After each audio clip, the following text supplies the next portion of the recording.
And it's on. We are recording now. Okay. So welcome to week 2 of production modeling. Um, uh, Before we start, though, again, does anybody have any questions for me before we start? All right. Again, I want to just say thank you for the week 1 turn-in. Everyone turned in on time. It looked like everybody turned in all of the assets that were required. So that is absolutely awesome. I'm glad that the class is working. I think I explained to you guys last month. This is the first month we're doing this online class this way, with this new curriculum and everything. So it's going to be a little rough around the edges for a few months, and I appreciate you guys just sticking with me. And if there are any issues with how anything's being delivered, anything, if you have suggestions about the class, I am totally all ears. I will not be offended. I would just, and you can send it to me in an email. You don't have to, certainly, you guys who are here, you don't have to start ripping on me right here. I don't know if I could handle it, right now. But if you want to send stuff to me in an email, things that should be changed or you'd like to see added, we're always open to suggestions. So I know that right now they are starting to introduce substance, Mercedes. They're starting to introduce substance into some of the earlier classes. I think CDC is starting to touch on some substance, and I think shading and lighting might even be getting a little bit into it. And hopefully, I'll start introducing it into the class as well. Okay. The one problem I'm having though, I did try to get substance. This is one of these things that I really don't know a lot about substance, and um, my computer, I went, is just too old. My computer is just too old. I went to download it, and it just wouldn't install for me. And I had to contact the substance people, and they looked at my specs and said my computer's too old. And not only that's my home computer. The work computer they give me, the laptop at work, is also too old. So I don't have anything I can run substance on right now. So it is a bummer because I really need to learn it. I want to learn it. I mean, it really has, over the last, I'd say, 3 years, Substance has kind of revolutionized the way texturing is done. And it's one of those softwares now, certainly, that is in every studio. It's really taken off. So you guys, if when you're sending out your resumes and your reels and you're waiting to hear back, it certainly would not be, it would be in your best interest to learn some substance. And if you go to the Substance website there, they have some awesome tutorials. They even have assets you can download to practice on. All right, and certainly, of course, YouTube as well. It just has a billion videos on substance. So there's nothing stopping you. You can download, and I would suggest doing it now while you're still a student, because you can get I believe you can download a student version of Substance that you can use for a while. So while you still have your student IDs and all that, I would say go ahead and do that. Right, Mercedes, you got that good. Let's see, Mercedes industry, people do demos. Yeah, it's amazing what you can do with it. And Blake, you're right. It does go on sale every year. All right. Usually, sometimes they bundle it, Substance Designer and Substance Painter, into a package. So yeah, keep an eye out for that. It's if it goes on sale again, and you can afford it, go ahead and snag it, because it's only going to help you, especially if you're into modeling. If you're into just texturing, you could get a job just being a texturer. If you can master Substance, there are studios that'll hire people just to do texturing. Yes, I think it's fairly reasonable, Mercedes. I think you're right. Yeah. Yeah, a lot of softwares are doing that monthly subscription thing right now. ZBrush isn't, which is great. ZBrush is still, you guys have a license for ZBrush, and that's a real license. You should be able to use that, forever. And you get free updates and all that. So ZBrush is one of those. I imagine one day they will go subscription though, because it seems like everybody is. But right now though, ZBrush is awesome. So. All right, so let's get started. We're going to look at a few things tonight, and hopefully, did everybody get the week 2 workbook that I sent out? Yep. Okay. Good. Dell, Mercedes, yes. Okay. Good. All right. Mm-hmm. All right. This I'm going to try and do, I'm putting together this workbook. Eventually it'll be one workbook with all 4 weeks in it, plus a page that has some additional videos. Um, and on here, of course, there are some download links, right? You can click on these guys to download um, your assets for those particular assignments. Okay. And I've tried to highlight on here which videos you should watch that will relate to the integrated assignments that you have to do. Okay, so hopefully this works out well for you. Now, there's a lot of videos on here are that have nothing to do with the integrated assignment. And really all they are is to just teach you more ZBrush, right? You guys know what you have to do for your assignments. You have to, you know, keep working on your main model. But all of the videos that are on here are just things that might help you with your model, right? Depending on what kinds of things you're trying to do with it. There's all kinds of stuff on here. So hopefully you're watching the videos and getting something from it. But I would absolutely, if you're only going to watch some of them, make sure you watch the integrated assignment videos, and so you can do those assignments properly. Okay, we're going to go over some of that stuff tonight. I'm not going to go over all of it, but we're going to go over a chunk of it. If there's anything specific you want me to go over, I'll do my best. Okay, just let me know, and I'll do my best. Okay. So first thing we're going to look at. Okay, first thing I think we should look at though is your warm-up sculpts for the month, or for the week. Okay, so this week you're going to do a tiki. All right, so here's your tiki. All right, so I've got a front view and a side view of this guy right here, and he's being slow to open. Let's see. Okay. Oh, there he is. All right. So you've got a front view and a side view of this guy. And clearly, just to help you out, not that you would probably need help on this, but I would just start with a cylinder on something like this, right? This is more so than a sphere or anything else. I would start with a cylinder. And when I'm doing these sorts of things on campus, the things that I like to point out is you really need to start with the big shapes, right? The nose, the mouth, this top part of the head. Really block those things out first before you start adding any sort of detail. All right. Try and spend about 20 to 30 minutes on it. Just do your best on it. This again, it's just a warm-up sculpt. It's just to it's actually meant to be hopefully a little bit of fun. Hopefully you're not stressing over these, but it's just to get you in there playing around a little bit. Okay. Um, so you're going to do the tiki. Now the next one here is a little bit harder. Okay, it's a skull. And you don't necessarily have to use the reference images that I'm providing for you. A skull, for the most part, is a skull. Okay, but there are some things you should pay attention to, especially again, about proportions.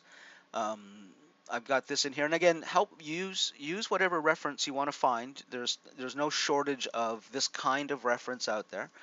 Um, but when you look at a skull in a side view, know that it absolutely fits within a cube. All right, it fits within a square. All right. So oftentimes, if I'm building out a skull, I might just append a cube into the scene with me, and just make sure you can turn on transparency and make sure that your skull is, at least from the side view, fitting within that cube. It's a little bit narrower in the front view. All right, and pay attention to the placement of the eyes. The eye sockets are one area that a lot of people kind of get wrong. They oftentimes put it a little bit too high on the head. Right. The eye sockets are typically rectangular. Okay, so actually the way I kind of described them too is they kind of look like aviation sunglasses, the sort of shape of those eye sockets. Okay. Another thing to pay attention to is the nasal cavity. Again, people oftentimes make it a little bit too short. Realize that it goes up quite high. Male skull, yes, this one is. Now, again, I'm not I just want you to sculpt a decent skull, okay? And to be honest with you, 30 minutes is a short time to do a decent skull, you know. But so do the best you can. Just try and get as much done as you can. All right. And if you want to do something different, if you want to do a child's skull, because their proportions are completely different. All right. Keep it human though, please. Don't do animal skulls. Just keep it do a human skull. Um, and yeah, just do the best you can. Okay. Uh, now, if when it comes to teeth on a skull, you can do a couple of things. You can actually sculpt the teeth into it. That's fine. Uh, or you can use something like an insert brush. And we're going to talk about insert brushes tonight. So you can just use an insert brush if you wanted to. And the one thing that I will sort of hit you on if you're, not paying attention is uh, like how many teeth are in a human skull, right? An adult skull. Um, that kind of thing I'll hold you to. I'll be counting your teeth, so make sure that you look that up and get that right. Okay. I'm not too concerned about the fissures and all that kind of real subtle stuff, but just do the best you can. Again, this is not being graded. This is really for you. All right? And the next one here is just a mouth. Okay. So on an image like this, you can see that the basic shapes here are broken down. The shapes that you really need to pay attention to. The one thing, let me see if I've got an image of it here. Oh yeah, here we go. Okay. So the one thing I always have to remind people, it seems, is that the mouth is kind of a roundish shape. Think of it, and you can even use a cylinder if you want to sculpt the mouth on. I would say, don't just try and sculpt the mouth. Sculpt it on something. Sculpt it on a sphere. Sculpt it on a cylinder. All right. But make sure that it kind of wraps around the face a little bit. All right. I see a lot of mouths that when I look at it from the underside, they're perfectly straight. All right. And they should kind of be slightly round as they are right here. All right. Another thing to kind of pay attention to when it comes to mouth anatomy, top lip always overhangs the bottom lip. Now, I say always, but of course there are exceptions to every rule. But for the most part, the top lip does extend out above the bottom lip a little bit. And the bottom lip, it's very, very subtle, but it almost tucks in under the top lip. You'll notice the bottom lip comes in around, the top lip kind of fits over top of it. Now, if you look at some photographs of some mouths, you can see this a little bit better sometimes. There's a little bit of a muscle on the corner of the mouth right here that helps to kind of overhang just slightly up that bottom lip. All right, and here's again that angle I was talking about.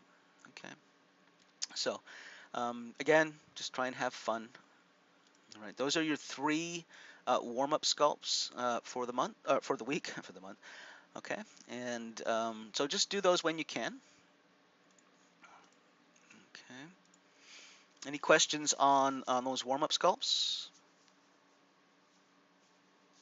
No, thank you. Okay, so I'm just going to move this panel over. There we go.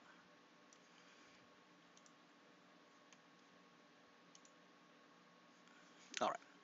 Now remember, I want to just show you this thing again that I showed last time. There we go. And let me hit my startup. Hey, let me ask you guys too. Are you using the custom UI that I created for this class? And if so, how's it working out? Are there any problems with it? Is it, I think if you're using it on a laptop, it might be too big. Like the buttons might be not reachable. Okay, Marseille, that's fine. You're not obligated to use it at all. I just want to know if you are using it, how it's working out for you. I know that I had an issue with my on-campus class. All right, Dell, that's what I was wondering about. It's a bit wide. Okay. Are you working on a laptop, Dell? Yes. Okay. So I'm going to create a brand new one. I'm going to try and do it tomorrow, and I will make it available, and it should fit on your laptop. Okay. And I'll do a blast. I'll send it out to everybody. Okay. But in the meantime, if you want to try something, Del, you can do this. If the buttons are too big, come up to Preferences, go to Interface, and right here you'll see button size, and you can go slide that to the left. And see, mine's on 46. I don't know if yours is the same as that or not, but go ahead and slide that down. You could slide it down as far as it'll go. And then when you restart ZBrush, your buttons should be smaller. All right, and so give that a try. You might have to play with this number right here to find the sweet spot for it, but that should help. Okay, and that's under that's in Preferences, Interface, UI. Okay, so you can just review this video for that again. One other thing I'll point out, I don't know if this happens to you guys inside of ZBrush or if it's something that even bothers you or not, um, but like if let me go ahead and bring out a sphere here, all right, click and drag it on here, go ahead and hit Edit, make it a polymesh 3D. I'm going to go ahead and change the material on it, okay. But you'll notice, as soon as I bring some geometry out, I've got all of these things in my tool palette over here. And by default, ZBrush will only allow you to open up one palette. So you can open up the subtool palette, and then when you open up the geometry palette, the subtool palette closes. And I don't know about you, but that just kind of makes me a little bit crazy. I like to have, sometimes you need to have more than one palette open. You can't, I don't like palettes closing on me. But if that's an issue with you, if you come up to Preferences, again, you go to Interface and go to Palettes. Just make sure you turn off one open sub palette. All right. If you by default that'll be turned on. If you turn that off, that'll allow you to open up several sub palettes at one time. All right. So I know that's just a little quirky thing about ZBrush that by default that kind of makes me just a little bit crazy. Okay. All right. So let's talk a little bit about the insert mesh brush. Okay, the insert mesh brush is very simple to make. This is going to be one of your integrated assignments, and I'm just going to show you the very basics of it here. So let me just go ahead and I'm going to double click my divider here. I'm going to grab my brush palette and drag that over here. Okay, and let's close that up. All right, so let me grab this right here. My palette, my tablet. Okay. All right. So tell you what, I'm going to do something different here. I'm going to go ahead and bring out, let me initialize this first. Or let me cancel that. Tell you what, I'm just going to go ahead and bring out a cone. All right, I'm going to go ahead and make that a polymesh 3D. And I will go ahead and turn on my poly frame here so we can see what we're dealing with. I'll bring up my draw size, and I can go ahead and make this a Dynamesh. All right, so I'm going to go ahead and just click on Dynamesh here. Now my resolution, I'm not sure if that's going to be strong enough, high enough, or low enough, so I'm going to go ahead and just click Dynamesh to see what we get here. And let me close this up. Can't see that. So we got 36,000 polygons, and that's a little bit more than I want for this, so I'm going to undo that. And I'm going to take my resolution slider, say down to 32, and hit Enter. All right, and then hit Dynamesh. And now we've got a mesh that's got 2,300 polygons. That's a lot better, all right, to work on. So, always be aware of your Dynamesh and the poly count that you're getting. You should always kind of keep an eye on that and adjust your resolution accordingly. All right. Oftentimes the default of 128 is a little bit heavy for just your basic shaping. So it's a good idea to, always kind of start low and work your way up with your resolution. So you can either, at this point, turn Dynamesh off and just start dividing this as needed, or continue to raise the resolution number and re-swipe, by holding Control and swiping to increase the poly count on there. All right. Now remember, I only turn the poly count on, or sorry, the poly frame on, so you can kind of see what's going on here. Now I'm going to go ahead and just smooth this out a little bit. All right. And I'm going to go ahead and use my move brush, and I'm going to turn on my floor so I know where the front is. Now remember, when you're doing this sort of thing, it's a good idea to know which is the front facing of your model. All right, and if you look at the under the floor here by turning on the floor, you can see that little blue spike right there, and that blue spike will let you know that's front facing. All right, so with that front facing, all I'm going to do, I just want to show you quickly how we can make an insert mesh brush. So I'm going to use my move brush here. I've got my symmetry turned off, and I'm just going to pull this guy up, and I'm just going to make like a kind of a fang. Okay, and turn this around a bit. All right, so we can make this a little bit bigger on the bottom here.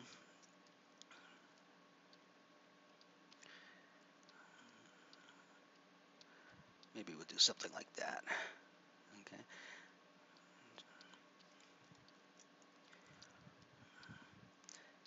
Now you can come in here if you want and add to this. Certainly, I could add some clay around the bottom. Go to my clay tubes brush and come in here and just start, building this up a little bit down here. Okay, let me up my intensity a bit. All right, and I think because I'm recording, my ZBrush is feeling a little bit sluggish, so hopefully I won't have any issues. All right. So just go ahead and build this up a little bit.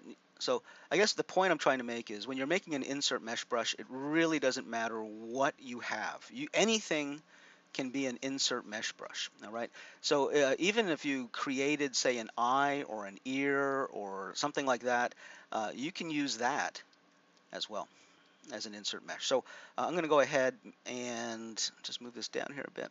Now, when it comes to doing the insert mesh brush, okay, all you have to do, and again, I'm going to find the front here. So that the front again is the blue.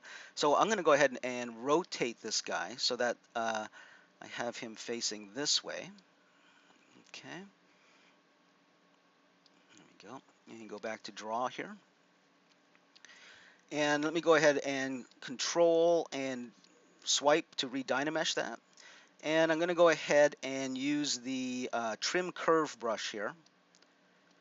All right, the trim curve brush, when you click on that, you have to use Control and Shift. It's going to say OK. And I'm just going to hold down Control and Shift and draw out a line here. And you can see that as I draw this out, there's a shaded side and a non-shaded side, if I move this up here. So I used Control and Shift and drew out the line, and then I let go of Control and Shift, and I'm holding the space bar. And now I can move this up and down as needed. All right, so I can place this, say, right here and cut. All right, and that'll cut a nice flat bottom on that. Okay. Now, to make this an insert mesh brush, what I'm going to do is I'm going to choose my standard brush. Okay. The standard brush is a good sort of base brush to build a lot of brushes on. It's not the only brush we would use to build a brush upon, but it's a good base. All right. So with the standard brush selected, I'm going to go ahead and hit clone to clone that brush. All right, so that we don't overwrite our original standard brush. And I'm going to open up the Create menu right here. And inside in the Create menu, and again, I'm working in 4R8, so if you are in 4R7, it's going to be a little bit different, okay? Typically, I think in 4R7, these menus, these buttons that I'm looking for right here are right in the brush palette. You don't have to, there's no Create menu. Okay, you just have to open up the brush palette and you should be able to see it. But all I need to do now is hit Create Insert Mesh. Now, sometimes, all right, or actually all the time, the way that this is facing will determine how it will be drawn out as an insert mesh. So, for example, I'm fairly certain that this sitting the way it is right here will not work properly, but let's go ahead and try it, okay? So I'm going to go ahead right here in the brush palette, and I'm going to open up the Create menu, and I'm going to click on Create Insert Mesh. Okay? It's going to give me this pop-up right here, and it's going to ask, do I want to create a new brush or append it to an existing brush? I want to create a brand new brush. So pretty much, well, I wouldn't say always. There are times when you do append to another brush, but always when you're starting a new brush, you want to start new. Okay, you definitely do not want to overwrite one of your existing brushes. So we'll go ahead and say new, and you'll see what happens here is it creates a space at the top here, and it's showing you your insert mesh brush right there. Okay, so let's go ahead and try it out. I'm going to go ahead and grab a sphere right here. Okay, and with that brush selected right there, I'm going to go over to stroke, and let's see, we'll probably just be able to draw it out. There we go. Okay, now you can see it's not drawing out the way I would want it to, right? It's sort of drawing out on its back. All right, so let me undo this. Okay, and we'll go back to our piece right here. If I go just come back over to my tool palette, I can click right there and bring that piece back. Let me find the front right here. All right, and what I'm going to do now is come over to rotate. All right, and let's try and rotate this guy forward like this. All right, and let's try this. So I'm going to set him up right there. Go back to draw. Okay, and let's go ahead and create an insert mesh brush again. Okay, this time we're going to go ahead and append it right here. Okay, okay, we'll say okay, and there it is right there. There's our new insert mesh. So let's go back to our sphere, and let me make this a little bit bigger. Okay, and we'll just click and drag, and there you go. So now you can see that that is sitting in the direction I want. Okay, now it's sitting a little bit above the surface right here. So what we can do is come over to depth. Again, I'm in my brush palette. You can come over to depth, click on that, and you can see right here we have this little sphere. If I click on that and drag it down, okay, I'm not sure how much yet, so I'm going to drag it down a bit and then click and drag. You can see that that will now insert that into the existing sphere. Also notice too that, so let me undo this. I'm going to undo all of this. Okay, and I'll just raise this up a little bit more. But notice that as I draw that out, the mesh below it becomes masked. All right, and that allows you now to come in here with something like your move brush. Okay, and you can make adjustments to this without affecting this piece of geometry right here. All right, so I can come in here and smooth that out and do whatever I need. All right, so so this is kind of what I was talking about. If you make a simple tooth and create an insert mesh brush for that, you could you know, fill that skull that you're making with teeth pretty quickly.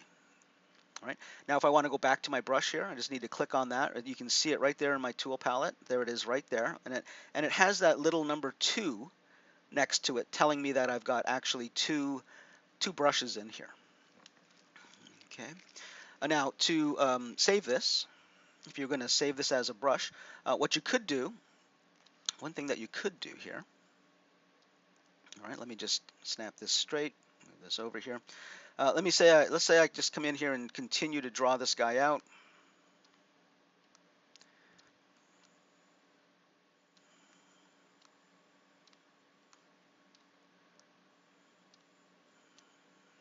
And just fill this sphere with it. Okay, this sort of thing. All right, I'm going to hold Control and swipe to get rid of the mask. Okay, and I'll just move this maybe like this a little bit.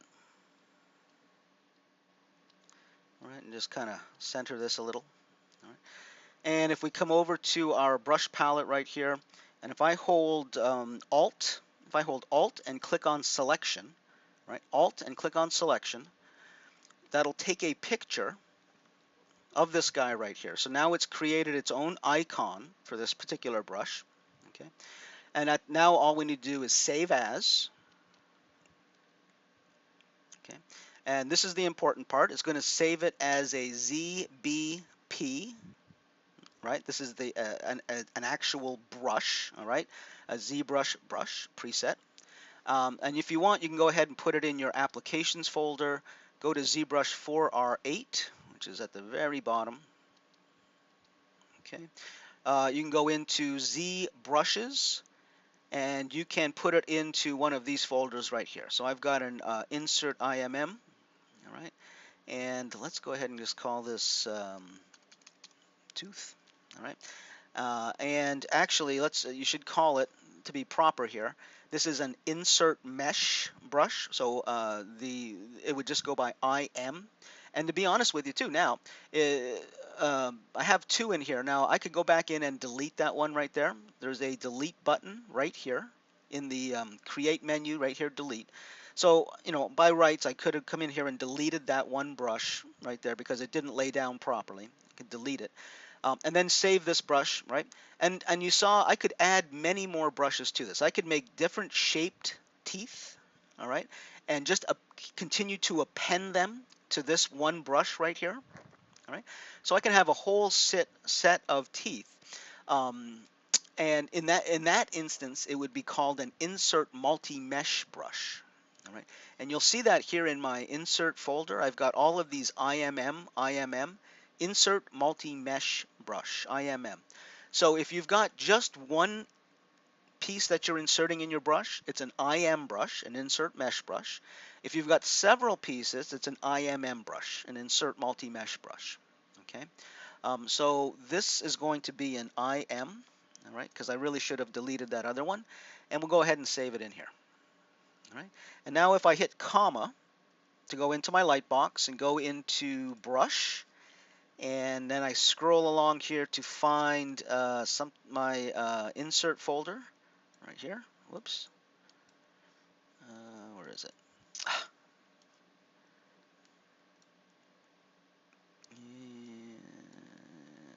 There it is. Keeps moving on me. There we go. All right, and if we scroll along here, we should see it. IMM right there. Whoops. Right there. Okay, so our brush has now been saved with its icon. All right, and now you've created your own custom IM brush. Okay. Now remember again, if you have several of these up here, you can um, create an insert multi-mesh brush.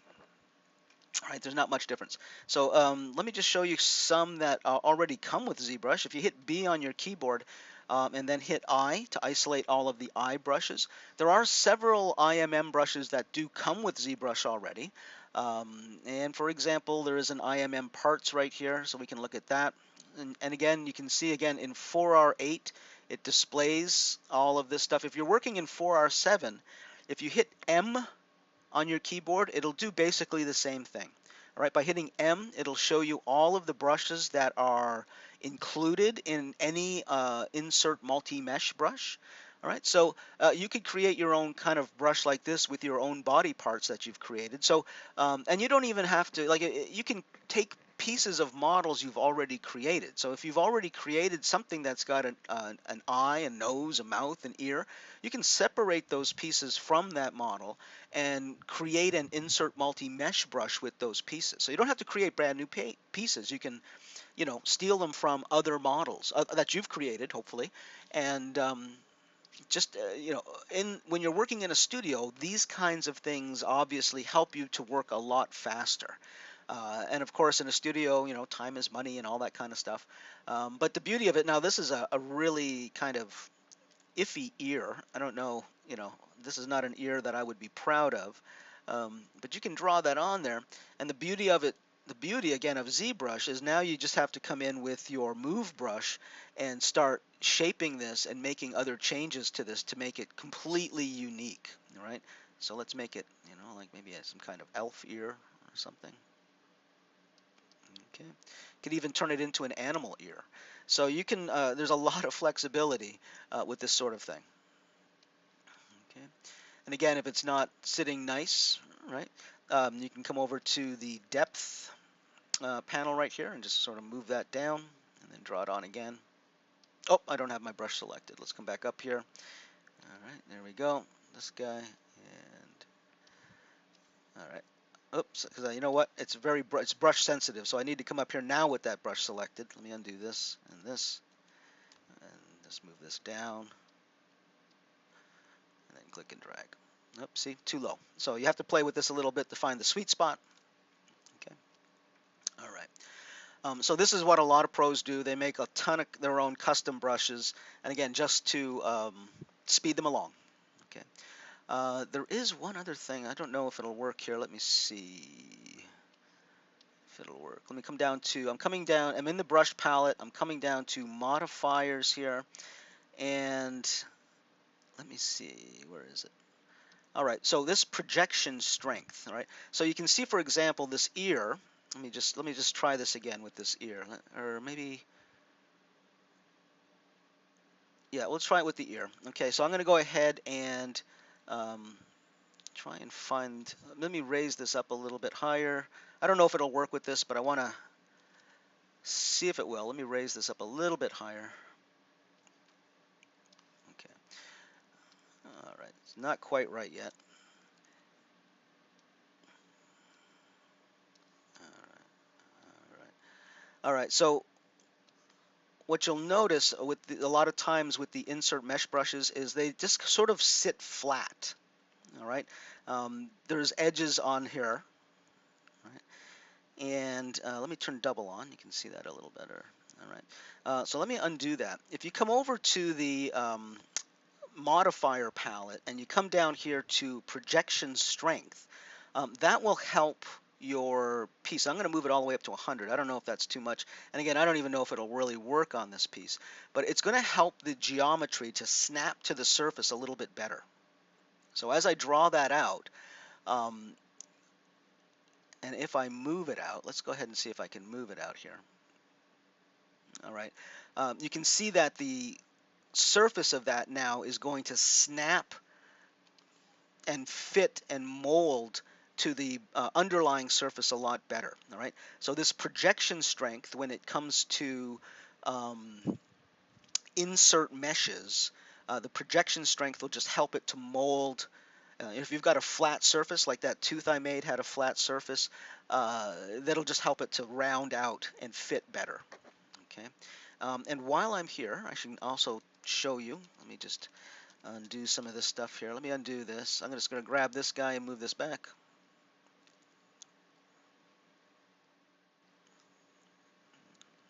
Okay. All right. This is good enough. Um, there's another thing here that's kind of cool. It's worth knowing about. All right. Let me make my draw size a little smaller.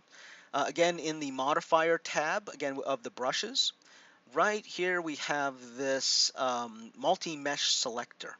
And you can see as I hover just below it, it gives me some instructions here. And it says if I set it to 0, it'll be static. 1 will cycle forward, 2 will cycle backward, and 3 will be random. So um, at 0 being static, I need to come in here and pick something and draw it out. Okay. If I move this again to 1, it's going to move, what was it, move forward, right? Cycle forward. So it's going to cycle forward from the mouth to the nose, all right, to the hand, or here's the hand, here's the foot, all right, the arm. If I go to 3, it'll cycle the other way. So if I say I select this eye piece right here, it will cycle now backwards. So there's the eye, there's another eye, there's the torso, all right, female, male torso. And if you go to 3, it'll just pick them randomly. So sometimes, maybe you do make a whole bunch of creature teeth, and you will want to apply them, say, as spines on his back or something like that, on a creature back. You can set it on 3 here, and then just randomly draw out different ones, every one, different sizes and different shapes on every insert multi-mesh here. Okay, so that's a very powerful feature right there. All right, as well as the projection strength. Okay, you can kind of see with something like the torso right here, with the projection strength all the way up, and we draw that out. Okay, um, it's bending to kind of fit on there. All right, normally that would be straight up. Okay. All right, so that's the insert mesh and insert multi-mesh brush. All right, let's go ahead and I'm just going to go ahead and initialize this just to clean out some of this stuff. All right, that is one of your integrated assignments, creating an insert mesh brush. Now, if you want to create an insert multi-mesh brush, that's fine. All right, I'm okay even if you want to create, say, a curve brush. All right, curve brushes are very cool. We'll take a look at making a curve brush now. Okay, now the basic curve brush, the most basic curve brush you can make.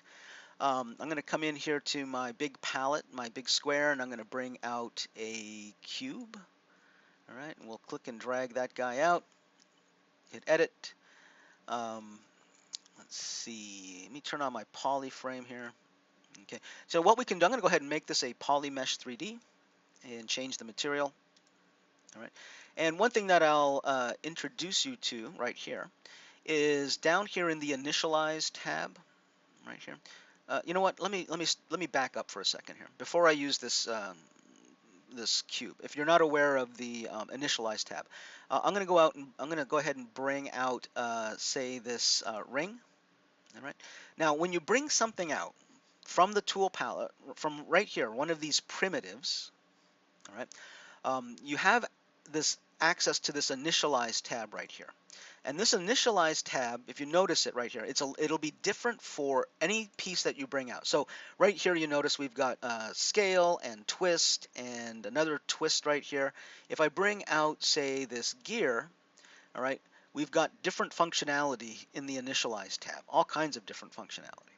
And this is so that, and again, this is before you make it a polymesh 3D, all right? If I click on make this polymesh 3D, this initialize tab changes completely. It has different functionality on geometry that is not a polymesh 3D, okay? So with this, a guy like this guy right here, I can come in here and I can change the coverage, all right? So maybe I want, maybe I'm making gears or cogs for some kind of hard surface piece that I'm making. So I can change the coverage on that. I can change the width. All right, so I can make that a lot thicker. The interior radius. All right, maybe I want something like that. All kinds of stuff in here. Outer section, so you can see I can take the point off of that. Make it higher, whatever. I can change the shape of it. You've got all kinds of functionality in here. And then when you're ready to, if that's the piece you're looking for right there, all right, then you make it a polymesh 3D. And now you can go ahead and sculpt on it and do whatever it is you want to do with that piece. But if you've gone ahead and made it a polymesh 3D, all right, so for example, let's bring out this cube that I made right here. That's a polymesh. Now if you come down and look in the initialize tab, it's a completely different beast, all right?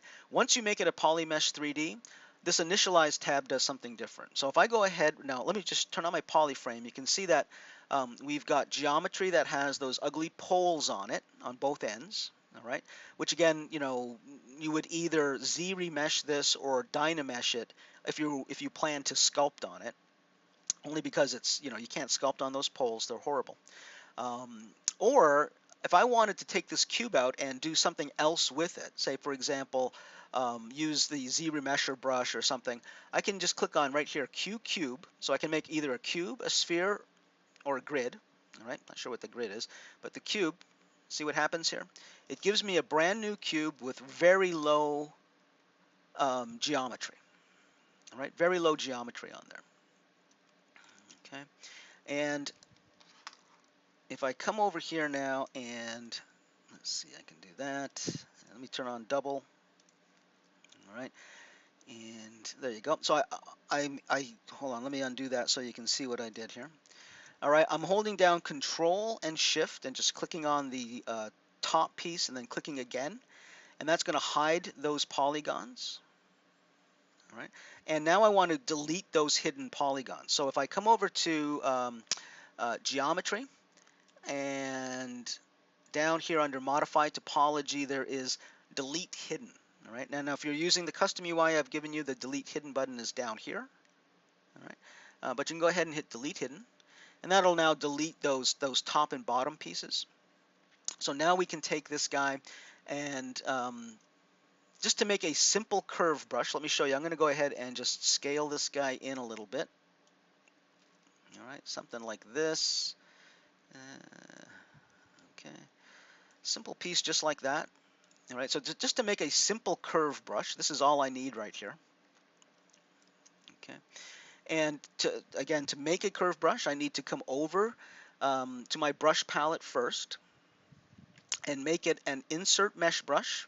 Before I make it a curve brush, make it an insert mesh brush. So I'll click Create Insert Mesh, and this is going to be new. All right, so go ahead and say New. All right, so this is a new brush right here. Okay, and I could have cloned it, but for this in this instance, it's not going to matter too much because I'm going to save it as a different name. Okay. Um, so now I've got this guy as an insert mesh brush, correct? So if I come over here now and we'll go ahead and bring out a sphere. I'll bring out a sphere. All right. We'll make it a polymesh 3D. Okay. And I'll turn off my polyframe here.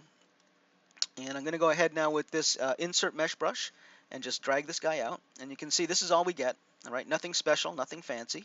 All right. Now to make this into a curve brush, what I'm going to do is come over here. Let me turn double on. And I'm going to go to my stroke menu. And I'm going to come down to where it says curve. Okay. And tell you what, I'm going to drag this over. All right. So right here in my stroke palette where it says curve mode, I'm going to turn that on. Okay. And now when I come out here and click and drag, I'm going to get this curve. And when I let go, it's going to be full of those little boxes that I made. All right. Now the thing is, on this right here, you can see they're not attached, they're not connected. It's not really a very smooth curve. All right. So let me just pull back here. Cool thing about this too is you can grab the end of it and move it. Okay. But I want to fix it so that they are snapped together. They're not so segmented.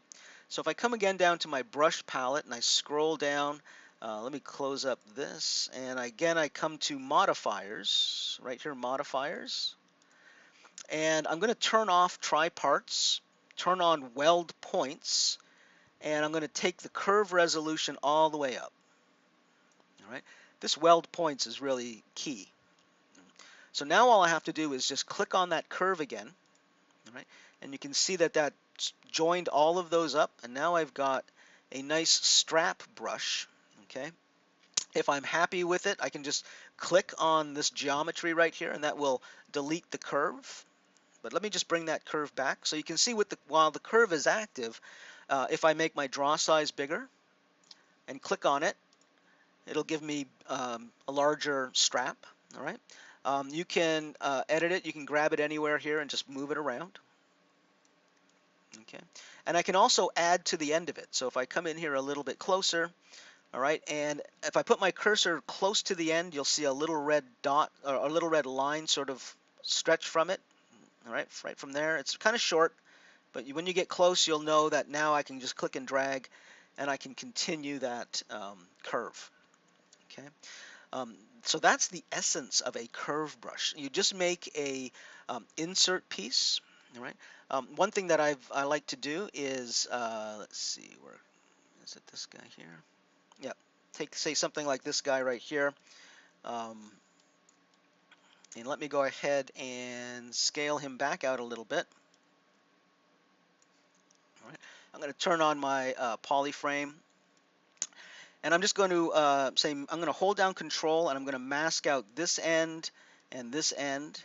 All right. And then when I go to something like scale right here, I can pull in something like that. Okay. I'll get rid of the mask. And I'm going to do the same thing on the center right here. This time I'm going to hold down Control and mask the center line. And then click out here. I'm going to hold Control and click out here to invert the mask. Now, since there's so few polygons, it's really hard to tell if there's even a mask that's been applied or not. But you just have to trust that there is. And now if I scale this in a little bit this way, all right, here we go. So now I've got a piece that's like this.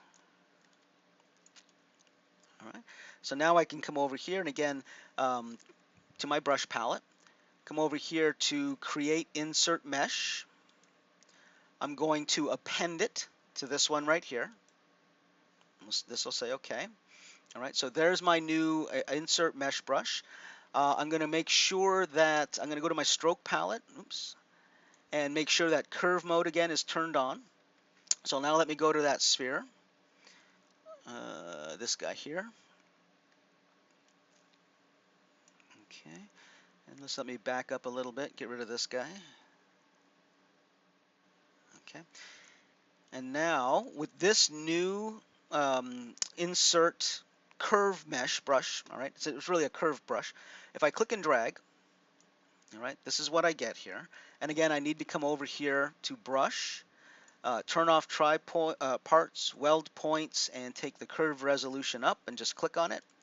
All right, and that will, now I can just grab an end and pull it. There we go. So now we've got a different piece right here. All right, now I can take this piece here and make this into a hair strand brush. So let me undo this and just show you. If I take this piece right here, come back up to my stroke palette, I'm going to go into curve functions, or sorry, curve modifiers, and I'm going to turn on size, and I'm going to open up this uh, curve right here, right? And when you look at the curve right here, what this is telling you is the leading edge of the curve brush is going to be thin, and the ending edge is going to be wide. So if I draw it out right now, okay, what you'll see here is, all right, especially I've got a thick part over here, and if I just click and drag this so it straightens itself out a bit, all right, you can see that it's got a wide point over here and a very thin point over here. But I really want to flip that around. I want the wide point to be at the base and the thin tip to be at the other end. So all I need to do is come right here into this curve palette, again in the curve modifiers, making sure size is turned on, and click right here, all right, flip horizontal. So it just flips it over. Now I've got a wide end and a small end. So now when I click and drag this guy out, it's more like a hair strand brush. So I can use that to create hair strands on a character. Okay, so very cool. If I don't want the point to be quite as pointy, all I need to do is raise this end up right here. All right, so now we're getting a wide end and a sort of another wide end. So if I drag this out, all right, you'll see it's not quite a point right there. So again, depending on what it is you're looking for. And I can click on the model right here, or I can come over to curve functions and hit delete. If you're using the custom UI, delete is right here. All right. So now this piece of geometry, I can come in here and smooth it. And you have to be careful. If you smooth it, it's going to really, it's really going to smooth. All right. It doesn't have a lot of polygons on it. All right. Okay. So you get a little weird end right there, but that's okay. All right. So that's your curve brush. Now, your integrated assignment is for you to create an insert mesh brush. But again, if you want to create an insert multi-mesh or a curve brush, I'm totally cool with that. That's fine with me. Okay. Any questions on any of that?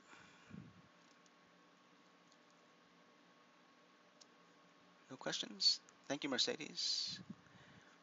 I'm going to go ahead and initialize ZBrush again.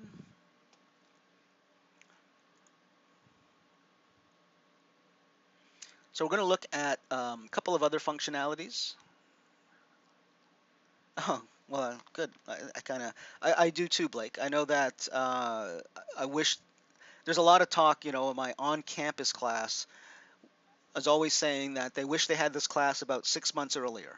Would have really helped them with some of the portfolio projects that they worked on. And I can't do anything about it, but you guys can certainly write that sort of thing in your class review. At the end of the month, hopefully you do your class review. Um, that would be a good place to put that sort of note. I know that my boss, Pete, does read those things. Um, it's one of those things where um, if you write good things and say you like the class, I usually don't hear back about it. But if you write something bad, I will definitely hear back about it. So, but if you guys get together, if enough people make that claim, they might actually do something about it. All right. So that I would encourage you. If you feel strongly about it, please go ahead and write it, because I'm totally on board with you. I think it should be taught earlier. I think it would help students a lot with their portfolio projects, and they'd be leaving the school probably with better stuff, I suppose. Okay. So we're gonna look at a couple of functionalities here: micro mesh and nano mesh. All right. They're similar, yet they're different. Okay. So the best way to kind of explain it is to show it. So let me go ahead here, and I'm gonna go ahead and open some geometry here. All right. All right, so I've got this guy here, and I'm going to go ahead and change the material on him. And it's just a torso. He does have some poly groups. All right.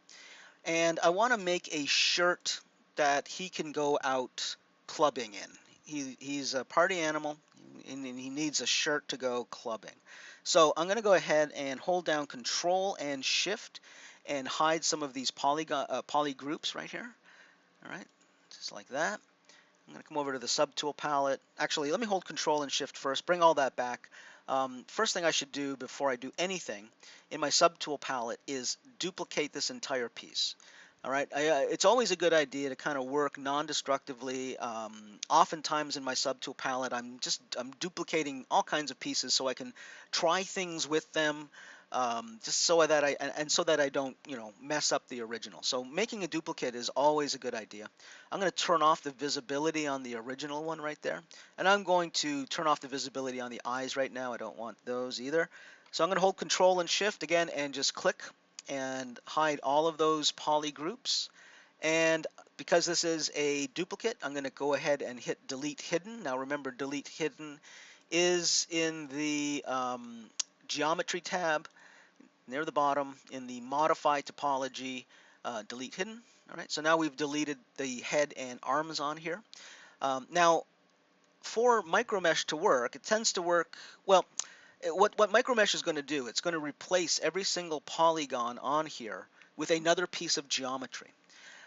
So for it to look decent, we can't have things like this. You can't have that kind of geometry in the nipple there and in the belly button. We want this to be as fairly even geometry as we can.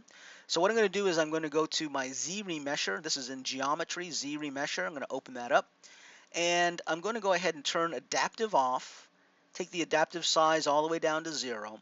I'm going to make sure that my symmetry is turned on. This is really important when you're working Z remesher. Um, if I were to run it right now, because this is a symmetrical piece of geometry, if I were to run Z remesher now without my symmetry turned on, the geometry on here would be a little bit skewed. It wouldn't be very straight, and it might have little sort of curves in it. And I want to try and avoid that. So I'm going to make sure that my symmetry is turned on by hitting X. There we go. Okay. And I'm going to come over to Z remesher. Now, just so you know, the adaptive button here, if that's turned on, what that's going to try and do is it's going to give you smaller polygons, slightly smaller polygons where there is a surface change, all right, in rounded areas, for example, and slightly bigger polygons where there is less surface change. So if you want to try and even out your polygons, you should probably turn adaptive off just to try and even them all out. So right now, this shirt is, if I close this up, is 1200 polygons. I'm going to go ahead with the Z remesher and just hit half and go ahead and hit Z remesh and see what we get. All right, that's not too bad. That's not too bad. Now we can do this sometimes, if it looks like they're odd shapes maybe, I might turn half off and keep same on and then run it again and just see if I get a different result. All right, slightly different result. I can see there's a little bit of a difference right there. It's not too bad. Let me try it one more time just to see. Yeah, didn't make much difference. Okay, so let's go ahead and try this one right here. There might be a slight problem with this, but we'll see if it'll work. All right. So what I'm going to do now is go ahead and click on the big square here, and I'm going to bring out a plane 3D. And notice, this is typically the workflow inside of ZBrush. You can, my main model that I'm working on is right here. I want to bring out another piece of geometry that I can work on and append this in later with my model. So I can do this. I can just click on that square, bring out a plane. All right. Now this will allow me to work on this plane right here. And I can always go back to my shirt. It's always right there. Okay.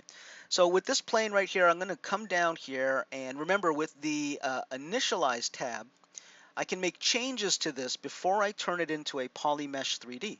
So what I want to do is take the H divide, say down to maybe, I'll try 5, and the V divide to 5. And there we go.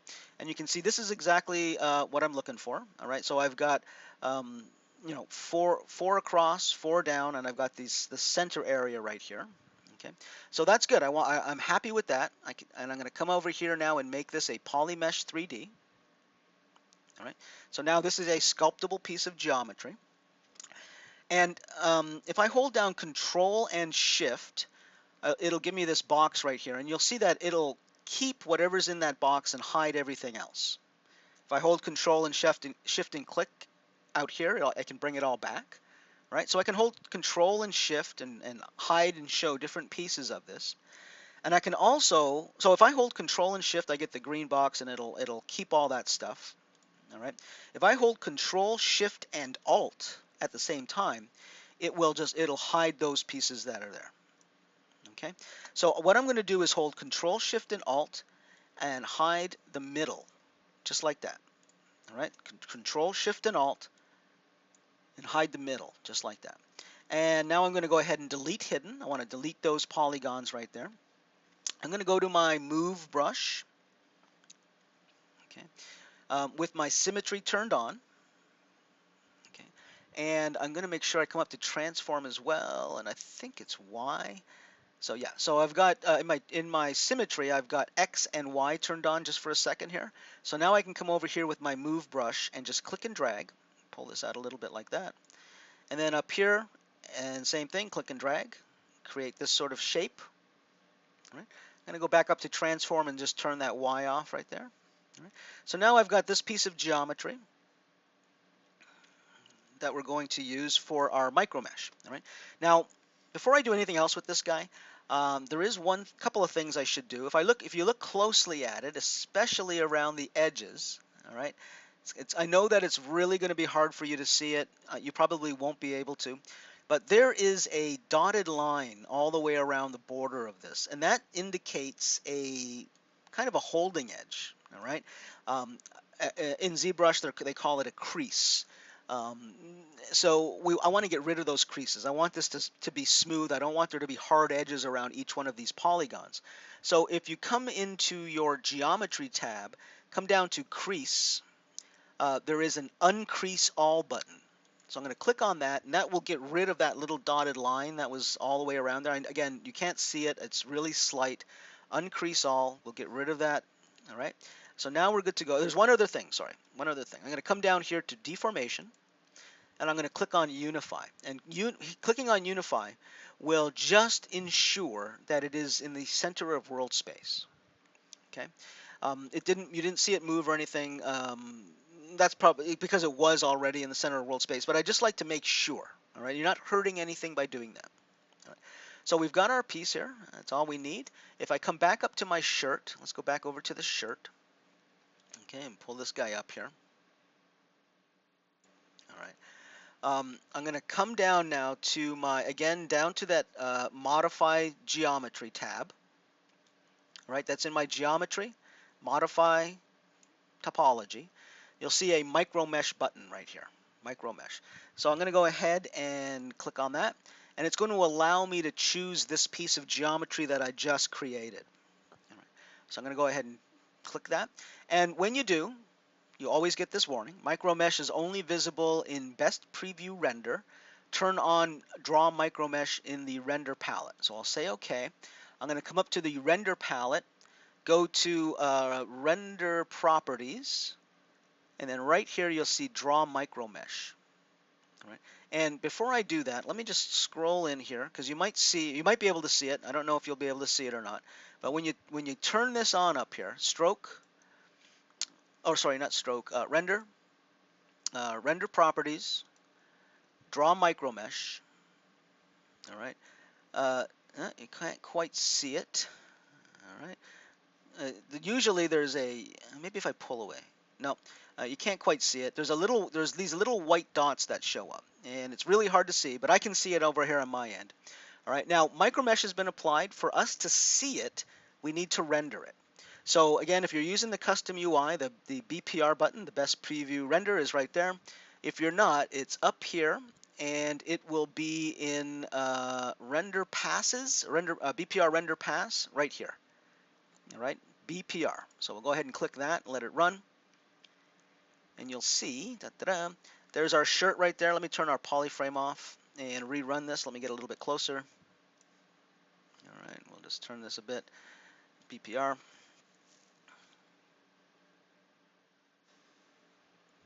There you go. So now we've got a shirt that he is ready to go clubbing in, but we're not quite done with it yet. All right, we're going to be able to smooth these out in a second.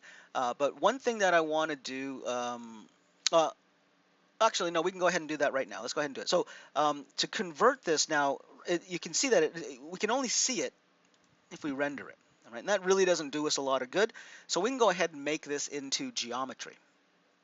All right, so to do that, I'm going to come over here. Again, in my geometry tab, you'll see a button right here, convert BPR to geo. All right, so let's go ahead and click that, and there we go. So now we've got a shirt that's real geometry. Now, before I do anything else, I'm going to come over here, and again, you don't often have to do this, but it's just one of these things just to be safe. There's a weld points button right here. So I'm going to click that, and that will, all of these points that are sitting on top of each other, this will ensure that they're welded together. Okay, and all right. So you can see that there are a couple of holes in here still. I just smoothed it out, and I can see that there's still a couple of holes in here. So Shift D to undo that. I'm going to take this weld points distance. I'm going to move that up a little bit and click weld points again. All right. And then I'm going to hit D on my keyboard. All right. When you hit D, you get this pop-up window right here that says, "Are you sure you want to smooth it?" You can always say always yes, just to skip this note, or just yes. Okay. And there you go. So that welded those holes that were there. Okay. And again, Shift D will get you out of smooth mode. Now I want to give this a little bit of thickness. Okay. You should give all of your geometry really some thickness. You shouldn't be working with super one-sided geometry. All right. So what I'm going to do is I'm going to use a brush called the Z Modeler brush. To get to it, I'm just going to hit B and then Z to isolate all of my Z brushes, and the Z Modeler brush is right here. Okay, and the Z Modeler brush will allow me to, and I showed this a little bit in the last lesson, I can hover over a polygon, a edge, or a point. All right, so as I hover over a polygon, let me make sure I've got that brush selected again, B, Z, M, there we go. Okay, so now as I hover over a polygon, I'm going to right click and I'm going to choose QMesh all polygons. QMesh all polygons. So now if I come in here and hover over a polygon and just click and drag, okay, I can give this guy just a little bit of thickness. All right, and now I can hit D to smooth it out. There we go. So now we've got a shirt. He's ready to go clubbing. Let's come back over here. Now the one thing about this, it's going to be, we're going to have to pull it out a little bit because it's going to be really tight. You can see. So to do that, you can do this a couple ways. My favorite way is just to use the move brush. So I've got the move brush selected. I've got a somewhat large draw size. And I'm going to come over these areas where it's just sort of inset a little bit. And I'm going to hold Alt and drag. So if I just hold Alt and drag, it's going to pull the geometry straight out along the normal. All right. So I don't have to inflate it or do anything drastic like that. I just want to make sure, there we go, that I'm again holding Alt and just dragging. All right. There you go. All right. So he's ready for a night on the town. Okay. Oops. There we go. All right. So that is micro mesh. All right. And you can see what it does. The difference, one of the big differences between micro mesh and nano mesh is that micro mesh replaces all of the polygons. You can see that that original shirt that we had is gone. So this is certainly why you need to make a duplicate. All right. the original shirt is gone, and we just have this piece right here. With nano mesh keeps the original piece of geometry. You can choose to hide it later if you want, but it just keeps that original piece there. All right, that's one of the big differences. I'm going to show you nanomesh in a second here. Another big difference with nanomesh, when we applied the micro mesh, it just this is its only functionality right here, right? With nanomesh, we have an entire palette of functionality here dedicated just to nanomesh. So when we start doing nanomesh, you'll see that we have a lot more flexibility when using it. Okay. All right. Any questions on micro mesh? That's pretty straightforward stuff, pretty easy. Um, you can you can create all kinds of interesting geometry. Let me show you here real quick. As a matter of fact, Mercedes, we were talking about the uh, Sculpt Off, the ZBrush Summit, and let me see right here. Yeah, this guy right here. One sec. There we go. So this guy right here, he was one of the models in the Sculpt Off, right? And I was watching it, and I noticed this piece of geometry that he's got right here. All right, this is a absolutely perfect example of where you might use something like micro mesh.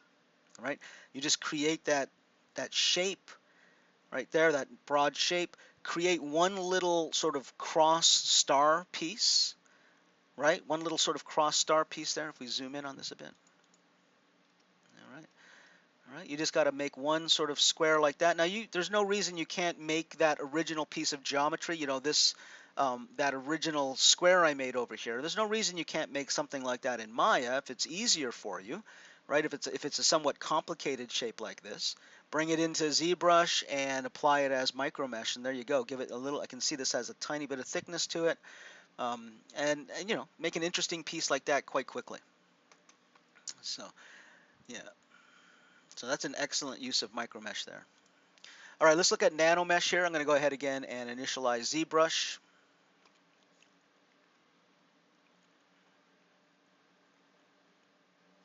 And I'll click start up here. So let me go ahead and load something up here for you. Okay.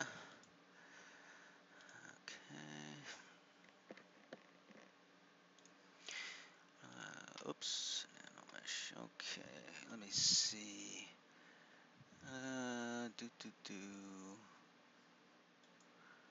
Take this shirt right here. Okay, and what else? This armor piece. Take that. Okay. So to begin with, here I've just got this shirt. So I'm just gonna um, get to the point of this whole thing. All right. Let me change my material. All right. And we'll look at this shirt. We can see that this guy's got pretty even geometry on here. We could probably knock that down a little bit. Okay. Now I've created another piece of geometry here. All right, and this is just a cube. I don't think I need to go into showing you how I make every piece, but you can see that this is nothing complicated. All right, and I've used an insert sphere on here. Okay, and I'm going to come over, double click on this guy again. Oops, come on now. And let me get rid of stroke and keep brush in here. All right. So with this piece of geometry right here that I've created, now remember you can do nano mesh with anything. You can, in a matter of fact, let me see. I think I had, oh, never mind. I won't be able to find it. Hold on, give me one sec. Maybe I can find it. I'll show you an example of where I think nano mesh was used. I can just find it. Oh, all right. So it's a very small picture. I took a screenshot of something here, so hopefully you can see it. But this is a kind of an example where nano mesh might be used. Okay, if you had the skull, for example, and it had all even geometry, and you were replacing every polygon with a little bit of a flower, all right, we could do something like this with nanomesh. Okay, and I'll try and explain it and show it to you, and hopefully you'll understand. All right. Let's see. There we go. All right. So you create yourself a piece of geometry that you want to populate your other piece of geometry, this piece of geometry with. So I want to make this into like an armor piece, sort of, okay?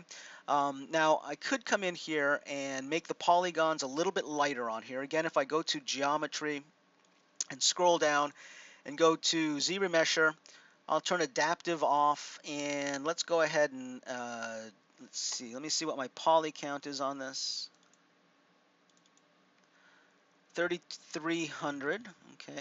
Let's go ahead and just try half and hit Z-Remesh. And I don't know if my symmetry is turned on. Let me turn my symmetry on. Okay. Let me try half one more time. There we go. All right. That's not too bad.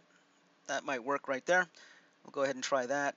And don't forget, again, I could go ahead if I wanted to hit half one more time just to see what it gets me.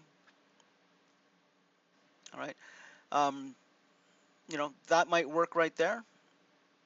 Let's go ahead and do that. All right, let's try this. Let's see if this one works. Now, again, you can always go back and change your poly count and reapply your nano mesh. Again, just you don't have to be stuck with what it gives you the first time. You can always come back. All right. Hey, Seth. Seth is joining us. I think he had scouts tonight. Okay. All right. So Seth, yeah, hopefully you'll be able to catch up with the rest of the video when you have some time. Okay. We're just going over creating some brushes, and we just finished micro mesh, and we're looking at nano mesh right now. Okay. All right. So where was I? Oh yeah. So I need to. So I've taken care of the shirt. I've reduced the polygons on it. I'm going to go ahead now and take this armor piece that I've created, and I want you to notice too that I've even angled it back a bit.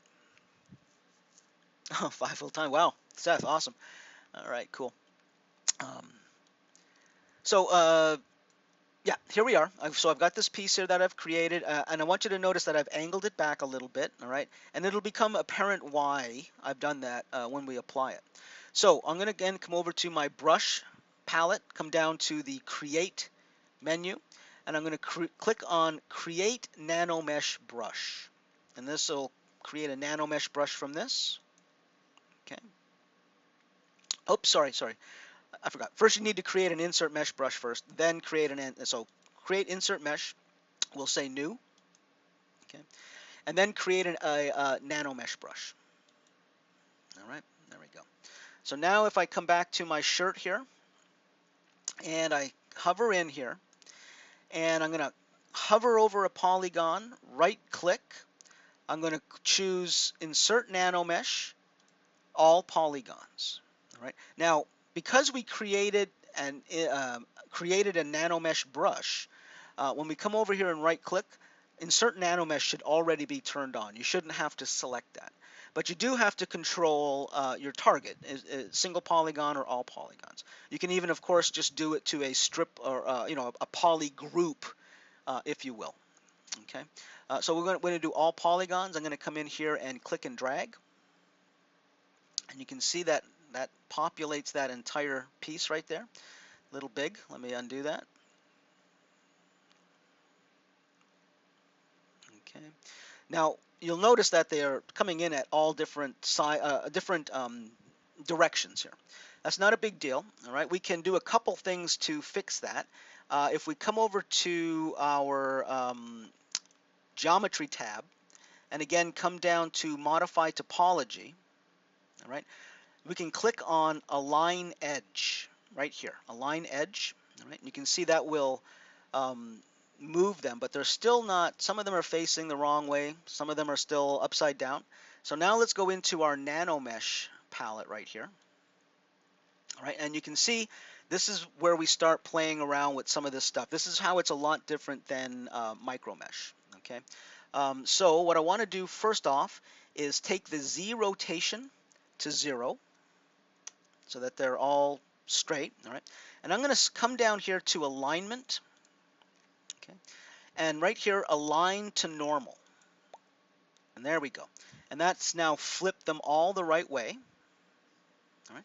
So now we can come in here and start playing with some of this stuff in here. Like, for example, where it says size, it says 0.6. Let's go ahead and just click on that and say 1. All right. So that's definitely made them a lot bigger. We can come in here and take the size maybe down a little bit. All right. And let's go ahead and give these, so that you can see the length and height are set to 1 and the width. We can come in here and change the variables on them. All of these sliders along the right here will give you slight variations of the width, slight variations of the length, slight variations of the height, just to make them look a little bit less uniform, if you will. So let's just, again, a little goes a long way oftentimes with these. Okay. Now, before I get too far into that, I just want to show you that we've got options up here. This is proportional, and this is fit, and this is fill. And oftentimes, they'll give us different results. Okay. So you can try fill and then play with the size, and those will better match the size of the polygons. Okay. So let's go ahead and just bring that out a little bit. Now I can also, if I want, I can move them forward. I can offset them X, Y, and Z.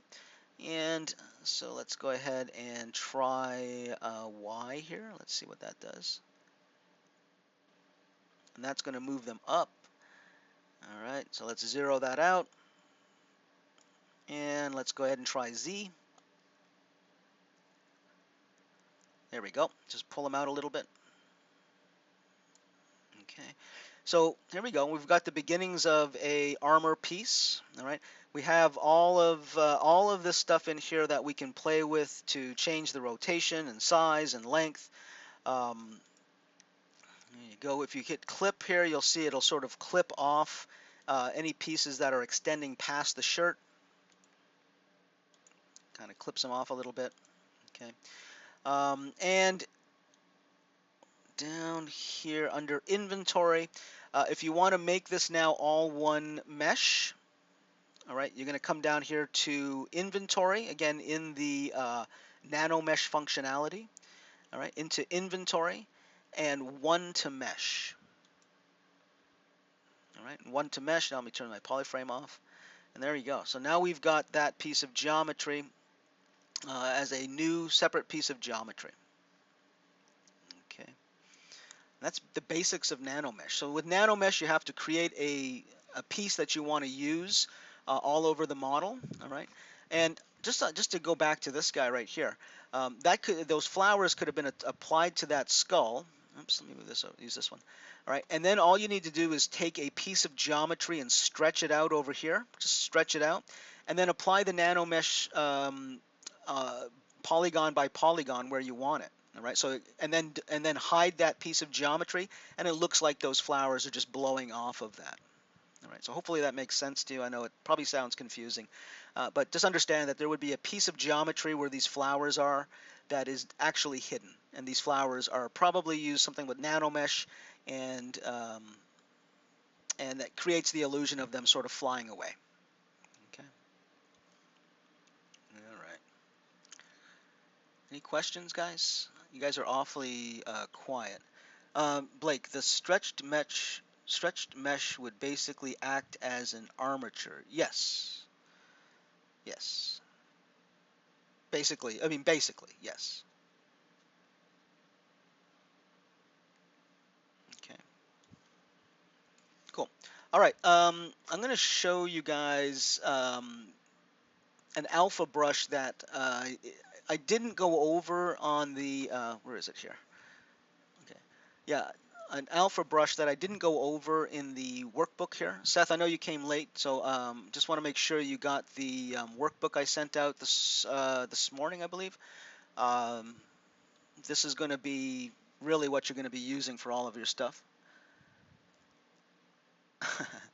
It's okay to be that guy, Seth. If you have questions, I want to answer them. All right, but with as long as they're applicable. Right here. Let's see. I was wondering how nanomesh work if you wanted something staggered like scales. Um, okay. Let's see. Let me see if I have something here. Well, okay. Let me see if I can help you out. Um, Something staggered. Okay, tell you what. Let's do this. I don't know if this is what you mean, but I'm gonna try something here. So we'll take this guy out, and I'm gonna load up. Uh, this. Okay. So give me 1 second here. Take this brick. Okay. And let me take this guy right here. Turn my poly frame on. All right. So I've got. All right. Hold on a sec. 1 sec. Again, let me just go to B and I and bricks. Okay. All right. Cool. Got some bricks. Got it. Okay. Okay, you did get the workbook. Okay, cool. All right, so if we're going to use nanomesh and we're going to stagger them, I'm not now. This might not apply to something like scales, but hopefully you can. And for scales, you might want to use something. When you watch the video, we talked about the in creating an insert mesh brush. Something like scales, I think, would probably be more appropriate for that. But again, I'm not sure exactly how you're using it. Nanomesh might not be the best way to use scales because you know I would imagine the scales you want them to be you know some big ones and some small ones. You don't want them to all be the same size. So something like insert multi-mesh brush would probably, and when you watch the video, there is a section where in the brush modifiers, we went over this multi-mesh selector right here. So pay attention to that part as it relates to the insert multi-mesh brush, and that's probably what you're going to want to use for your scales. Okay. Yeah, I think it will. I think it'll help you with what you're doing. So, but you know, when you watch it, get back to me and let me know if that's not exactly what you were talking about. Okay. All right. So I'm going to go ahead and select a brick here, and let me just come over here again. Let me see.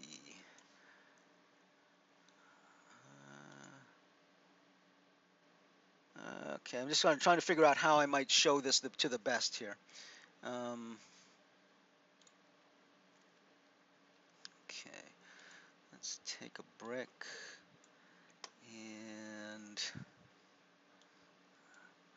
all right, I'm just trying to figure this out before I show it to you so I show it right. So I'm going to take a brick here to mesh. Nope, that's not what I wanted. Okay.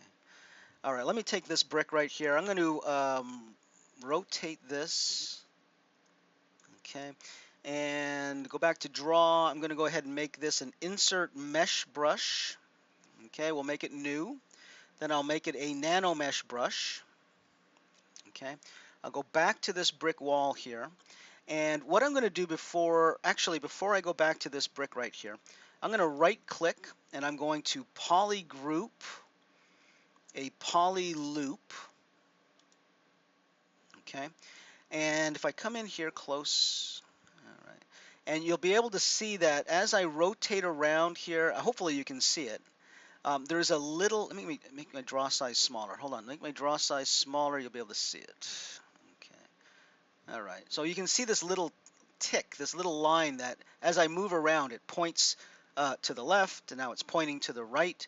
All right. Now if I click, that'll create a poly group right there. And I can come down here and do the same thing on each second one, on each second row.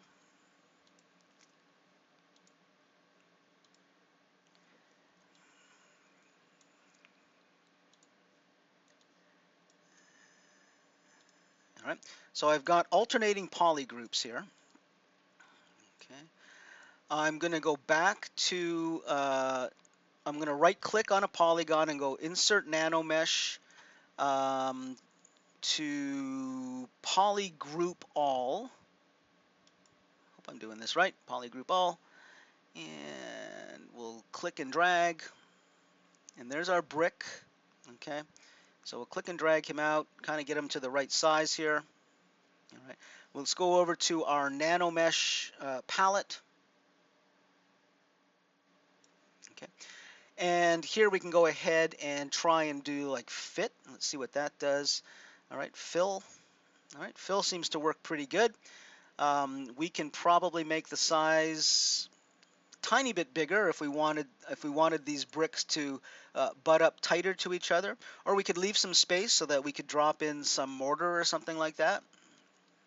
Okay, and so we've got a set of bricks right there, and that looks pretty good. Our rotation is at 90. Everything is zeroed out except for the size, length, and width. Um, we could come in here and make some slight variations. All right, so let's just, you can see as I slide this, it makes them just slightly irregular. All right, the length as well, just a bit. All right, and maybe the height. And with the height, you won't really see it unless you turn sideways here, and you'll see that it's it looks like it gave us pretty thick bricks. That's okay. Okay. So now I'm going to come in here again with Nano Mesh still selected, and I'm going to hold, and I think it's Shift. I haven't done this in a while. I'm going to click and drag and hold Shift. There we go. And we get a new set of bricks here that I can bring out, and I can just leave those like that. Okay, and come over here, and you can see I have an index now. So I can go back to index, the first index, which is my first set of bricks. All right, and I can go to my second index, and that's my second set of bricks, and I can control these independently through the index. But what I can also do is if I go to index right here, index, the first one, index 0, and I go ahead and copy that, now I can go to index 2, or the second index, and paste that. And those will come in at exactly the same, with the same settings. All right. And now with this index 2 right here, we can come in and offset that in the Y? Nope, not in the Y. I always have to guess on this. Let's try X. Here we go. And I can offset that brick wall, so now it looks like a more natural sort of brick wall. Okay. Now, Seth, I don't know if that's exactly what you're talking about, but I can still come in here actually and play with the width and the length, and just to, oops. Okay. So I'm not sure if that's what you're talking about. That might be something. Just know that you can, if I, let me, so I can turn off show placement to hide that piece of geometry. We can turn this off, all right, and just show this. Now, just so you know, Seth, that when I created poly groups here, you know, I hovered over this and right-clicked, and I did what was it? Poly group, poly loop, right? Now you can come in here and just hold Alt, and I can click on this guy and this guy and this guy, so I can select which polygons I really want to apply this to. Okay, so once I create a new poly group here, you should be able to come in here and do nano mesh poly group all. It should work. I don't know. Oops, I'm sorry. I still have this on here. I would have to get rid of this one here. Sorry. But yeah, you can see it's isolated. It was going to put it exactly on those new polygons. So if you're putting scales and and you want to be selective on where you put them, if you just hold Alt and click with the Z modeler brush selected, you can create your own sort of polygons. Okay, and then you can sort of direct where you want to put those pieces. All right. Hopefully that helps. Okay. All right. So now I want to go over the blend shapes. I want to, I want to try and get done by 9 here. So let me go ahead and initialize ZBrush. So the only thing I'm not going to really go over tonight is the alpha creation, and that stuff is all covered right here. Okay, I've got several videos on doing alpha stuff right here. Your integrated assignment is to create an alpha brush. The video, it's one video. It's quite short. It's very simple to do. So I'm going to let you watch that. Okay. And if you have any problems or questions during the week, you can get back to me. But creating an alpha brush, there's really nothing to it. All right, you should be able to do that. And as a matter of fact, well, maybe not. Maybe not. Have you guys created alpha brushes in any other classes? No. Oh, MCR. Okay. Kinda. Okay. Um, but you did cover blend shapes, right? Did you guys do blend shapes with? I know the campus guys tell me that they did blend shapes with Mudbox in a class. Right. Okay. Okay. Well, doing them in ZBrush is similar. Um, it's a little bit different though. The people tell me it's a little bit easier. So let's go over that. Okay. And I'm going to show you in the video for the blend shapes here. Okay. Again, I've got a few videos for blend shapes. In those videos, I show you the manual way to send them from ZBrush to Maya, how to hook them up manually. I'm going to show you here a shortcut. All right. Now, when you do your because the integrated it is an integrated assignment. So when you do your integrated assignment, um, you know, I would prefer that you did it the manual way, just so you understand that process. Oftentimes, one button operations, they break, they don't work, and then you're kind of stuck. So as long as you understand how to do it manually, you'll never be stuck. But I am going to show you right now how you can do it in a one button operation. Okay. So I do have a model for you guys to use. Okay. Let's go in here. Blend shape bust. Okay. So this is the bust you're going to be using for your blend shapes. Okay. And again, the link for that is on the worksheet that you have right there. Okay. There's your blend shape bust right there. Okay. So when we're working with blend shapes, it's important that, and you guys, I'm sure you already know this, but when it comes to blend shapes, your topology is really important, all right? Especially when it comes to facial blend shapes. Uh, these kinds of loops that we see around the mouth, all right? These are not spirals, these are actual full loops, okay? There's a difference between the spiral and a loop, and you want to make sure that if you're doing or if you're modeling something and then retopologizing it, and you know that it's going to be rigged for animation, there's going to be blend shapes created, you're going to want to make sure that you have these kinds of loops in the eyes, mouth, muzzle region. All right, so if you looked closely around the mouth, you can see several loops of polygons. Same around the eyes. These are continuous loops. They're not spirals. It's a solid loop that you can follow around. There's a loop that goes over the nose and around the face. We call this the muzzle, and then down sort of under the chin. And then there's typically a loop that goes around the top of the head and all the way under, typically. So something like this one here, or you could follow something like this here all the way around. Okay, so that kind of edge flow is really important to do blend shapes. Okay. All right, so I'm going to turn my poly frame off. First thing I'm going to do with this guy is I'm going to come over here to my morph target palette. All right, morph target. And it should look like this. It should be, the only thing available to you should be the Store MT button. All right, so you're going to go ahead and store morph target.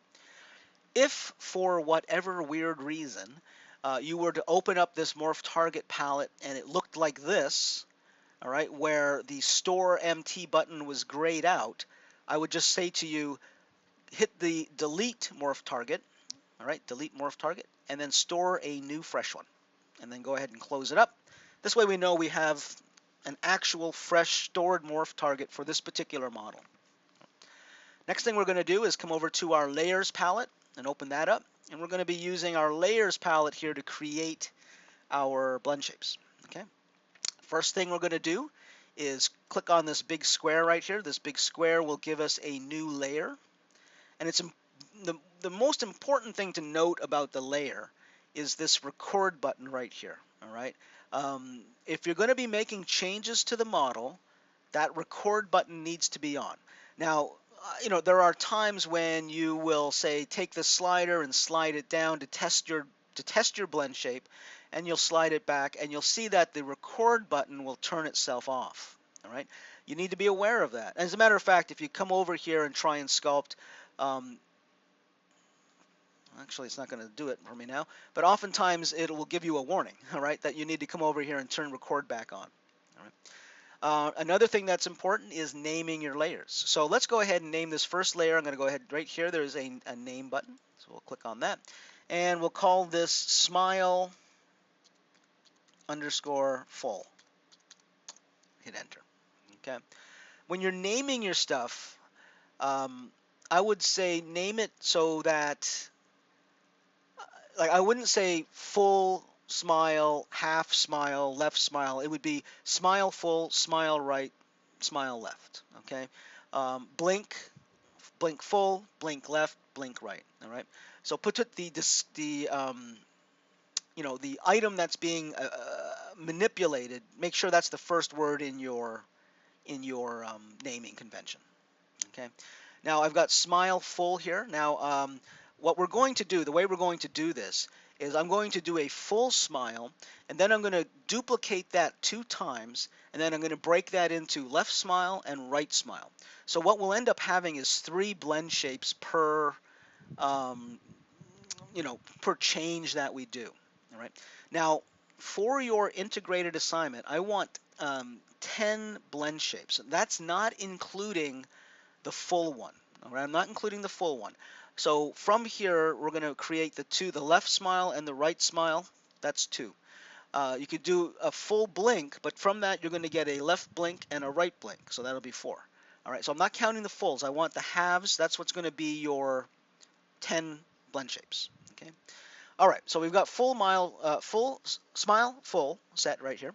I'm going to go ahead and use my move brush. My move brush is really going to be my go-to brush for all of my blend shapes, for most of them. All right. Now, understand too that we can sculpt. You can sculpt on it because as we sculpt, it's not going to change the poly count. And this is really something that is important. All right. If this was a production model, it would probably, most likely, have several levels of subdivision. And you would always do your blend shapes on your lowest subdivision level, always. Okay, but just to make this easier and to make the file sizes a little bit lighter, I've deleted the higher subdivision levels, just so you can work on the lower subdivision level. Okay, all right. So we got so whatever you do, make sure you don't change the poly count in any way. All right. If you do, that will negate your layers and it will negate your morph target. All right, if you make a change. So make sure you leave it the same. All right. So with my move brush selected and my symmetry turned on, we'll start to do a smile here. I'm going to turn my floor off. And I'm going to come in here and I'm just going to start pulling up on the lips here and making a smile. Now, as you're making this, and I know it's going to start looking goofy, but make sure you're looking at it from all angles. Making sure that as you're pulling this, there are certain things that happen to the face. Like if the corners of the mouth go up, the front of the lips are going to flatten out just a little bit because they're being stretched, they're being pulled. All right. I still want to maintain a roundness to this. Okay. And I'm going to come over here and just pull this up a little bit more. Now, as I pull that up, I'm going to probably pull out a little of this right here because that's going to bunch up as this pulls up. All right. This is going to flatten just a little bit. Okay. And it might even pull up a bit as this pulls up. Okay. Something like that.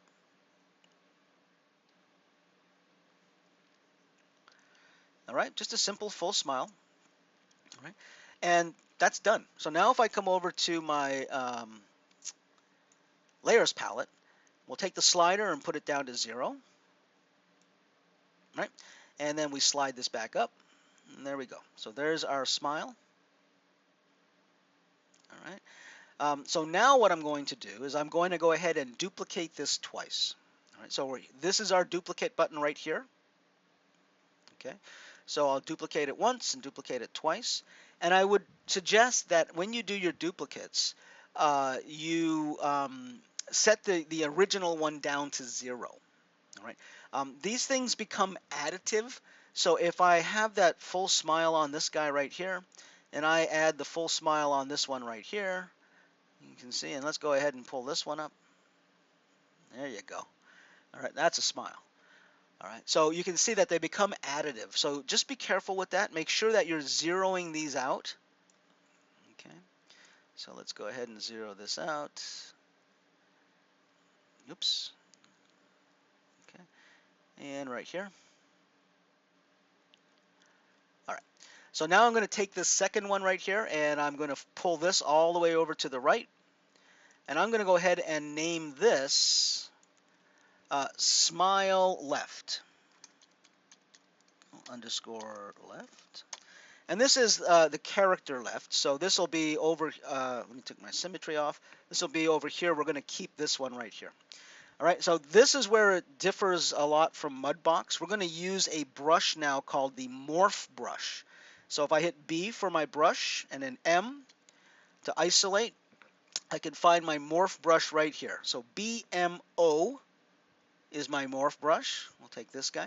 And what this morph brush is going to do, it's going to look at the morph target that we've created. And remember, the morph target was the default face. All right. So now with the morph brush, again, as with all brushes, be aware of your intensity. Okay. Make sure that your symmetry is turned off. And then come in here and, oops, see, now I just touched that and I got a warning. It's telling me I need to turn my my record button on. So I'm going to go ahead and turn that button on. This will allow me to make changes. So now I can come in here and just paint. Oops, make sure I've got my BMO morph brush.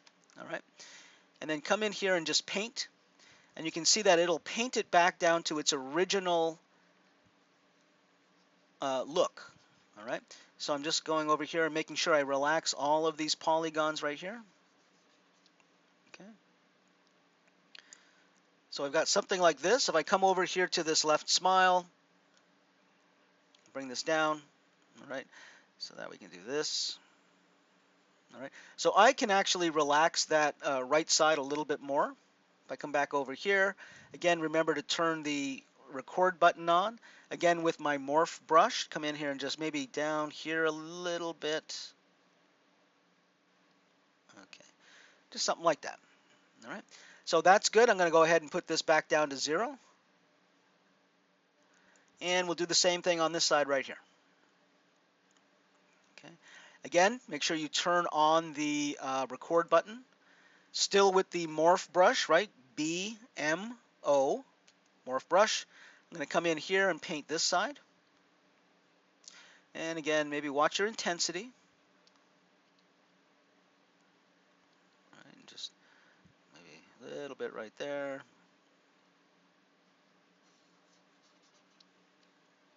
Okay, so now we've got a smile right and a smile left. So we pull this all the way up.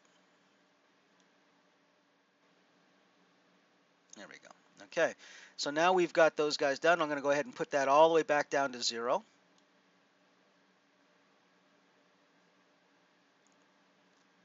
All right, and now we're going to ready to create one more, create more blend shapes. So I'll do one more.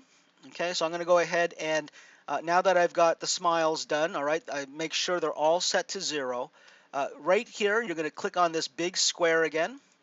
Okay, this will create a brand new layer, and I'm going to go ahead and name this blink. Oops. Blink underscore full. There we go. All right, so as we're working on this, it should be noted, all right, that we can also use masking. So I'm going to hold down, I'm going to actually use the mask lasso. So right here, there's the mask lasso. Again, B, M, all right, and there's the mask pen, mask lasso is right there. All right. To use this brush, you have to hold the control key, and we'll say OK. So I'm going to hold control, and I'm going to come in here and just mask out the, it doesn't matter if you mask out the top or bottom eyelids. All right, so I'll just mask out that. Okay, so the top eyelids are now masked out. If I hold control and just click on the canvas, that will invert the mask. So now I can come in here with my move brush. Let's get in a little bit closer. All right, and make sure that my symmetry is turned on, and just come in here and start to pull this down a little bit. Make my draw size a little bit smaller.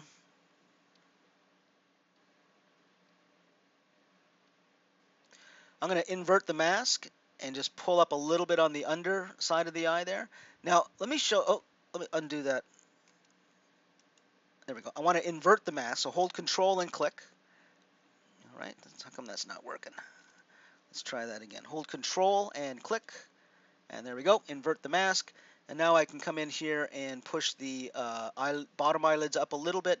Now, in a blink, the top eyelids certainly do most of the work, but the bottom eyelids move a little bit. Okay, so I can pull that up, hold Control and click again. Oops. Hold Control and click to invert the mask and come back in here and just pull this back down a bit. There we go. All right. Control and swipe to get rid of the mask. There we go. So let's take a look at our full blink here. Okay. There we go. All right. So let's zero this out. We'll do the same thing as before. We'll go ahead and duplicate it once, duplicate it twice. All right. Let's go to that second full blink. We'll bring this all the way up. Make sure that, make sure that our record button is turned on. Go back to our morph brush, BMO, and then we'll come in here. I'll make sure that my symmetry is turned off. I'll watch my intensity again and just come in here and paint this one eye.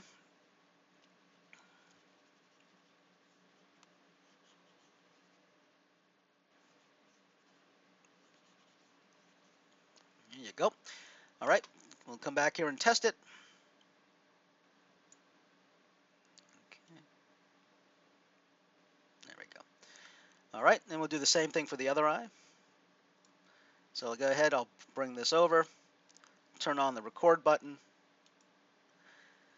With my morph brush again, coming over here, and let's make this a little bigger, and just relax that. All right, so now we've got full blink, left blink, right blink. Okay, so let's say now you've done all of your blend shapes and you're ready to export those over to Maya. All right, I'm going to show you the one button operation. Now, I don't know if this is going to work for everybody. I would be interested, you know, if you want to go ahead and try it, that would be great. Because sometimes there's a little bit of setup required, but let me show you what I do to get this to work. Okay, first thing I'm going to do is open up Maya first. Okay, now usually, or at least in the past, whenever I've done this, it opened up Maya for me, right? But it seems for some reason I'm using Maya 28 and it doesn't want to do it. So it works a little bit better if you open Maya first, have that open and ready to go. And then from ZBrush, what I'm going to do is I'm going to make sure that my connection to Maya is set up. To do that, in my tool palette, I'm going to go ahead and click on right here where you see Go Z, All, Visible, and R. I'm going to go and click on that R, and that's going to open a window. And here I can choose between different softwares. So Maya, Photoshop, Sculptress, Modo, Cinema 4D. If you happen to have those softwares, you can link right between ZBrush and them. I'm going to make sure that Maya is selected. Okay. And then I'm going to do one more thing. I'm going to come up to Preferences. Let me move my model here so you can see this better. I'm going to come up to Preferences. I'm going to come down here to Go Z. Even though, now understand, we're not using Go Z for this maneuver, for this blend shape export. But it's important that Go Z is set up to use Maya so that when we do the blend shape thing, it goes right over to the version of Maya we want. Okay, so because as you know, you can have several versions of Maya on your computer. We want to set this up to use the specific version of Maya that you want, right? So right here in the Preferences panel under Go Z, you will see Path to Maya, Path to Photoshop, Path to whatever software you might have. So I'm going to go ahead and click on Path to Maya, and it's going to search my computer. It's going to look and see, how many versions and what versions of Maya I might have. And it gives me this window right here. It says several versions of Maya have been detected. Please select the version to use by clicking the right location. So I want to use Maya 2018, right? And you can see it's found 2016 and 17 as well. I'm going to go ahead and click on Maya 2018. And now that is set up, okay? So now, here's the magic, ladies and gentlemen. All right. We all say all together, a la peanut butter sandwiches. And we go ahead and we hit the magic button up here. I'm going to come up to plugin. All right. And we are looking for the, where is it? Oh, right there. Maya Blend Shapes. Okay. Maya Blend Shapes. We'll click on that guy. And I'm going to go ahead and let me open up my subtool palette. So everything is turned on. All the visibility of all these tools is turned on. I've got my layer palette. Everything is set to 0. Everything is named. Okay, important. And now let's go back up to our Z plugin right here. And right here, export blend shapes. Click on that. You'll see it'll run through its blend shapes here.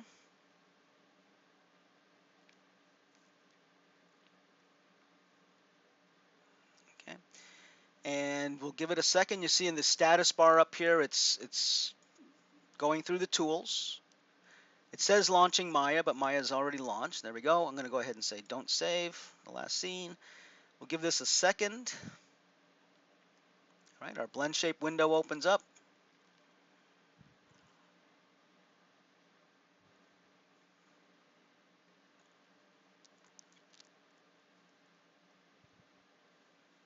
And there we go. So you'll notice that the head is very, very small.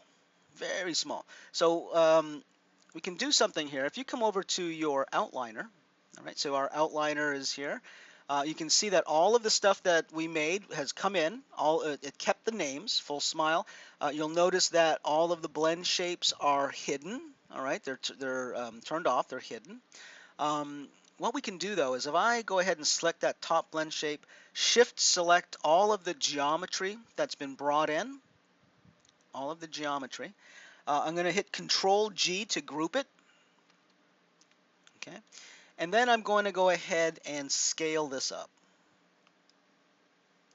Now, it's important, if you do this, when you watch the videos that I've created, if you do this the manual way and bring them in, it's really important that you do not delete your history, freeze your transforms, move your pivot, anything, nothing, all right? But I'm going to go ahead and scale this up. We'll turn this off.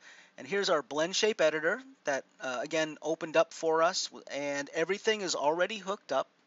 So full smile, there we go. Okay, smile left, smile right, blink, full blink, all that, all hooked up for us already. Okay, so that's the one button operation to get us from ZBrush to Maya as far as blend shapes go.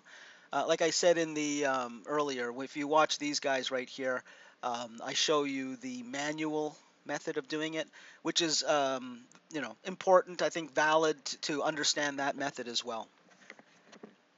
Okay. Anybody have anything else they want to know about this?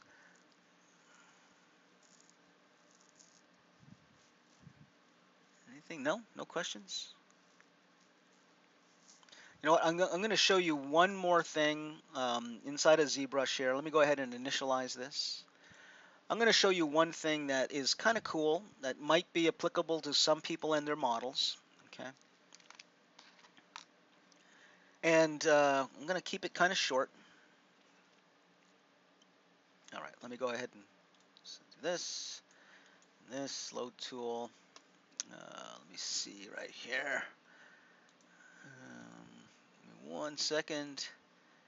Uh, do, do, do. Okay.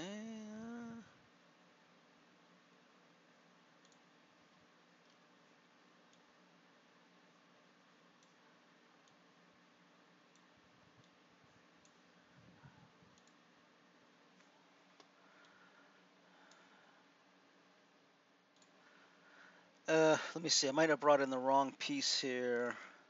Yeah, let me try that again. For demo, shadow box. Is that? Oh, there we go. This is what I want. Okay. All right. So this is just a sort of an aside thing here. I want to show you. I've got a piece of geometry. I've got a shirt here. All right. And the shirt has poly-grouped panels on it. Okay. So does everybody understand about how to create polygroups? Is there anybody who doesn't understand how to create polygroups? All right, pretty simple stuff. Okay, you can create polygroups by masking and hitting Command W. There's a lot of ways you can create polygroups. But what I want you to notice here is I've got a shirt and it's got three polygrouped colors. Okay, three polygroups. All right. Let me see here. All right, he doesn't have UVs yet, so we're going to go ahead and UV this guy. I'm going to go ahead and double click on my divider here. All right, let me grab my Z plugin and drag this guy over. All right, and I'm going to open up my UV master here. All right, and for a simple piece of geometry like this, I'm going to make sure, because this is a symmetrical piece of geometry, I'm going to make sure that my symmetry is turned on and that symmetry is activated, and I want it to respect the polygroups that I have on here. I want it to respect those polygroups. So I'm going to go ahead and on a simple piece like this, I am just going to go ahead and click unwrap. And you can see up here it's unwrapping it. If I come over to my UV palette now, all right, before I did that, this was all grayed out. And if I hit Morph UV, it will morph those pieces. Again, you can see it based on the polygroups, how it's separated it. Okay, so now we have UVs for this, and we've got each panel separated. All right, we can close this up now. All right. So what we can do now is go ahead and give this some subdivision levels. Right now it's only got 4,700 polygons. It doesn't have any subdivision levels. So I'm going to come in here and just divide this up until I get to about 1,000,000 polygons. All right, so that's 5 subdivision levels. I can turn off the polyframe, or let me turn it on for a second here so you can see. And what I'm going to do here is I'm going to come in a little bit closer, and I'm going to mask out the front and back panels of this shirt. So to do that, if I hold Control and Shift and say click on the side right here, all right, I can hide those other polygons and show these. And if I click on them again, all right, I'll hide those and show these guys right here. So now if I to mask them, all I need to do is hold Control and just click. All right, now they're masked. And if I hold Control and Shift and click, I can bring back the rest of the shirt. So let me turn my polyframe off, and you can see what we've got here. We've got part of the shirt masked and part of the shirt not masked. So we want to create like a superhero type of spandex insert or something right here. So I'm going to come over here to Surface. Okay. And I'm going to turn on noise.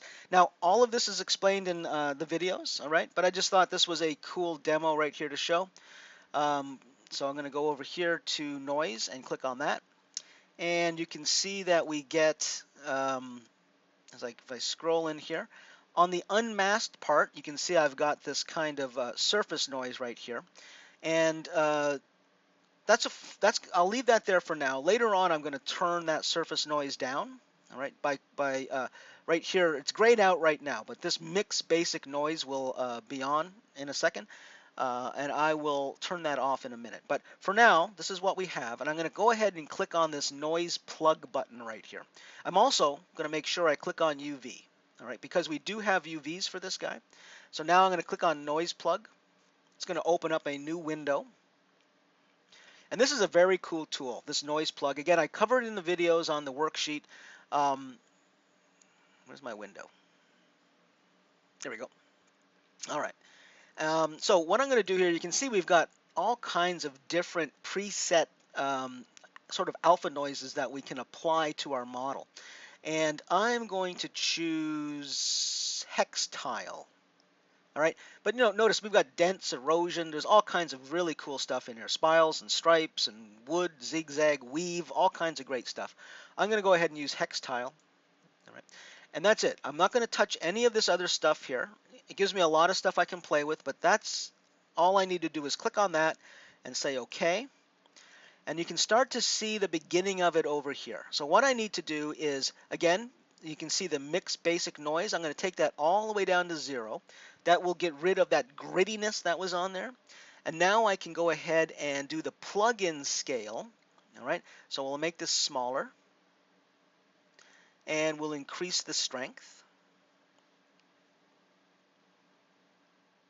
Okay, something like that. I can go the other way if I want to make it a cut in. Something like that. All right, so let's do that. Cut in a little bit. All right.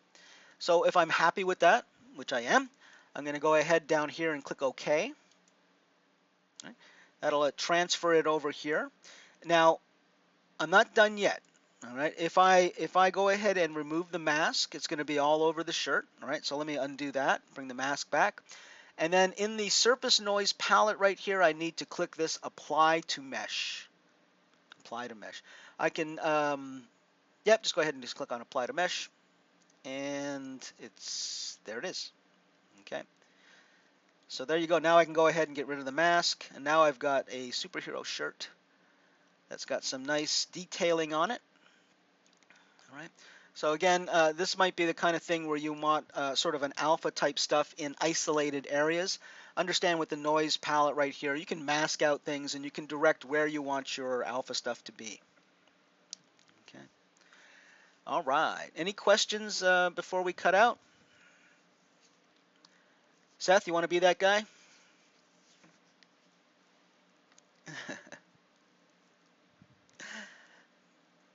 Okay.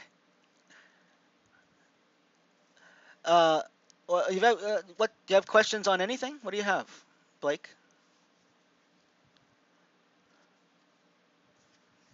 I'll try and answer it. Can't say I can, but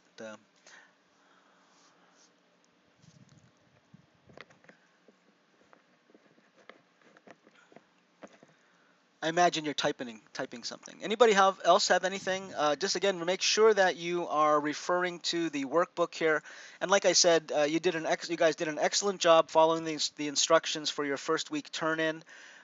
So just do that again. I'll be real happy.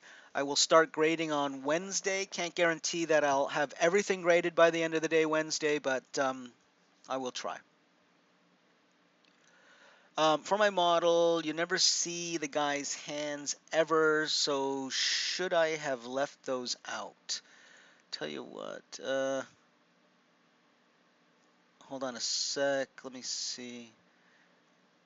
I wanted to see if I have your image handy here. I could go to the Google Sheet, but just let me see here.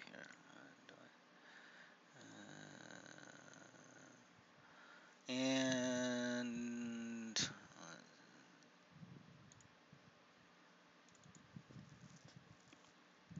oh, right. This is your guy right here, Blake? Yeah.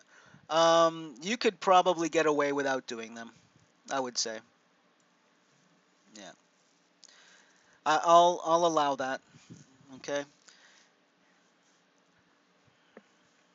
Blake, you cool with that? All right. You said you could show me. Okay. You could show me saving out the tools. I was just confused on the deliverables. But in the lecture, you said you wanted to see everything in subtools.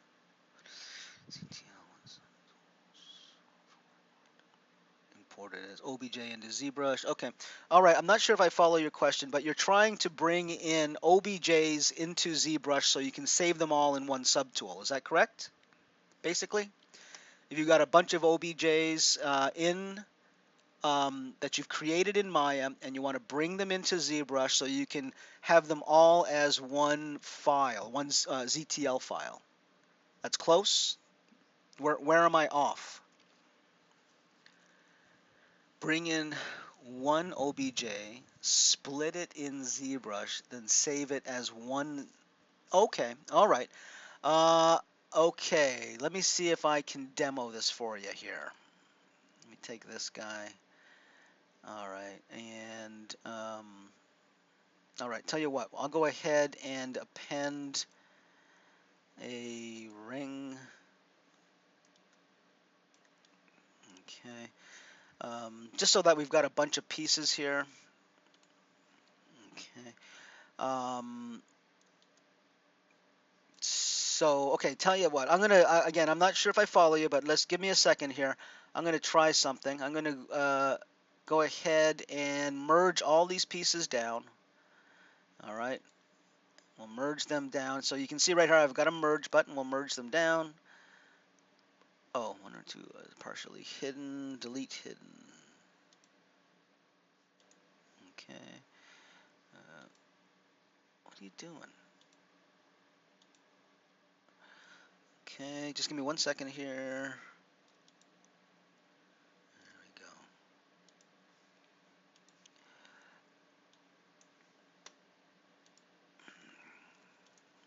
Okay. There we go. And we'll just merge this guy down. There we go. All right, so everything is in one ZTL right here. I'm going to go ahead and export this just as an OBJ so I can bring it in. All right, I'll put it on my desktop. I'm exporting it as an OBJ. All right, let me go ahead and initialize ZBrush.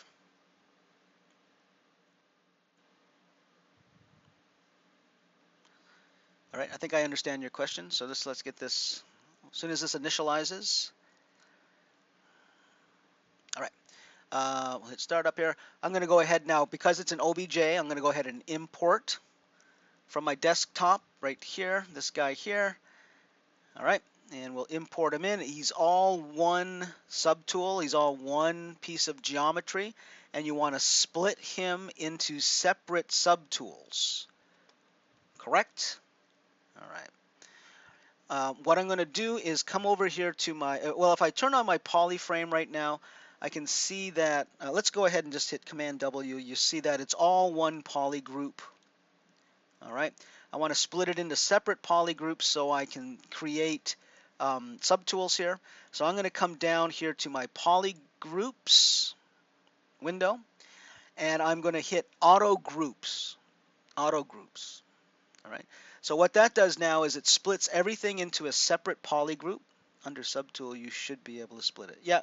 And then you can only split it after it's all been separated as poly groups. All right. So now I hit auto group. They're all separate poly groups. If I come up here now to right where it says split and hit group split. Okay. This is an undoable action. We'll say always okay. And what that'll do now is if I go into my subtool palette, I've got everything now as a separate, oh, you did the split the parts, okay. Group split will split the poly groups into separate subtools, all right. Okay. Split the parts, I don't know, that should work as well. It didn't, Seth? Oh, it did. Okay, so what's your problem, brother? Isn't this exactly what you wanted? Did I misunderstand?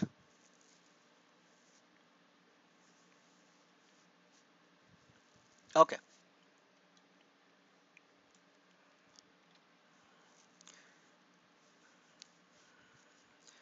So just for the rest of the class, just so you know, we're all done. You know, you can stick around. Ooh, you can stick around if you want, or you're free to go.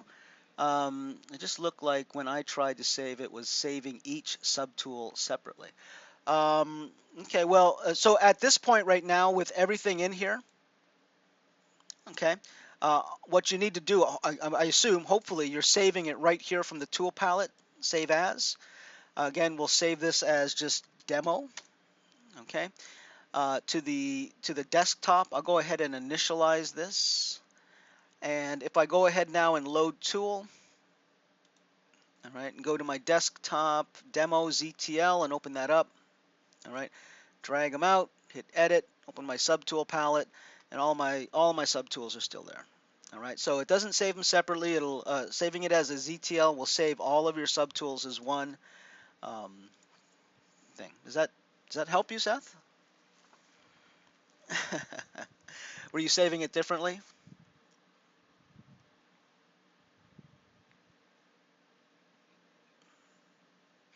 Or you just weren't trusting that it was saving all of them? Okay. Oh yeah. So it'll when it saves, it oftentimes will save whatever the top piece is. That's what it uses for its name, unless you change it, unless you know specifically change it. Um, so yeah, it just chooses that first piece as the name, right? And you know, understand you can have hundreds of pieces in the subtool palette, and as you save it as a ZTL, it'll save all of those pieces. All right, I'm going to go ahead and end the video.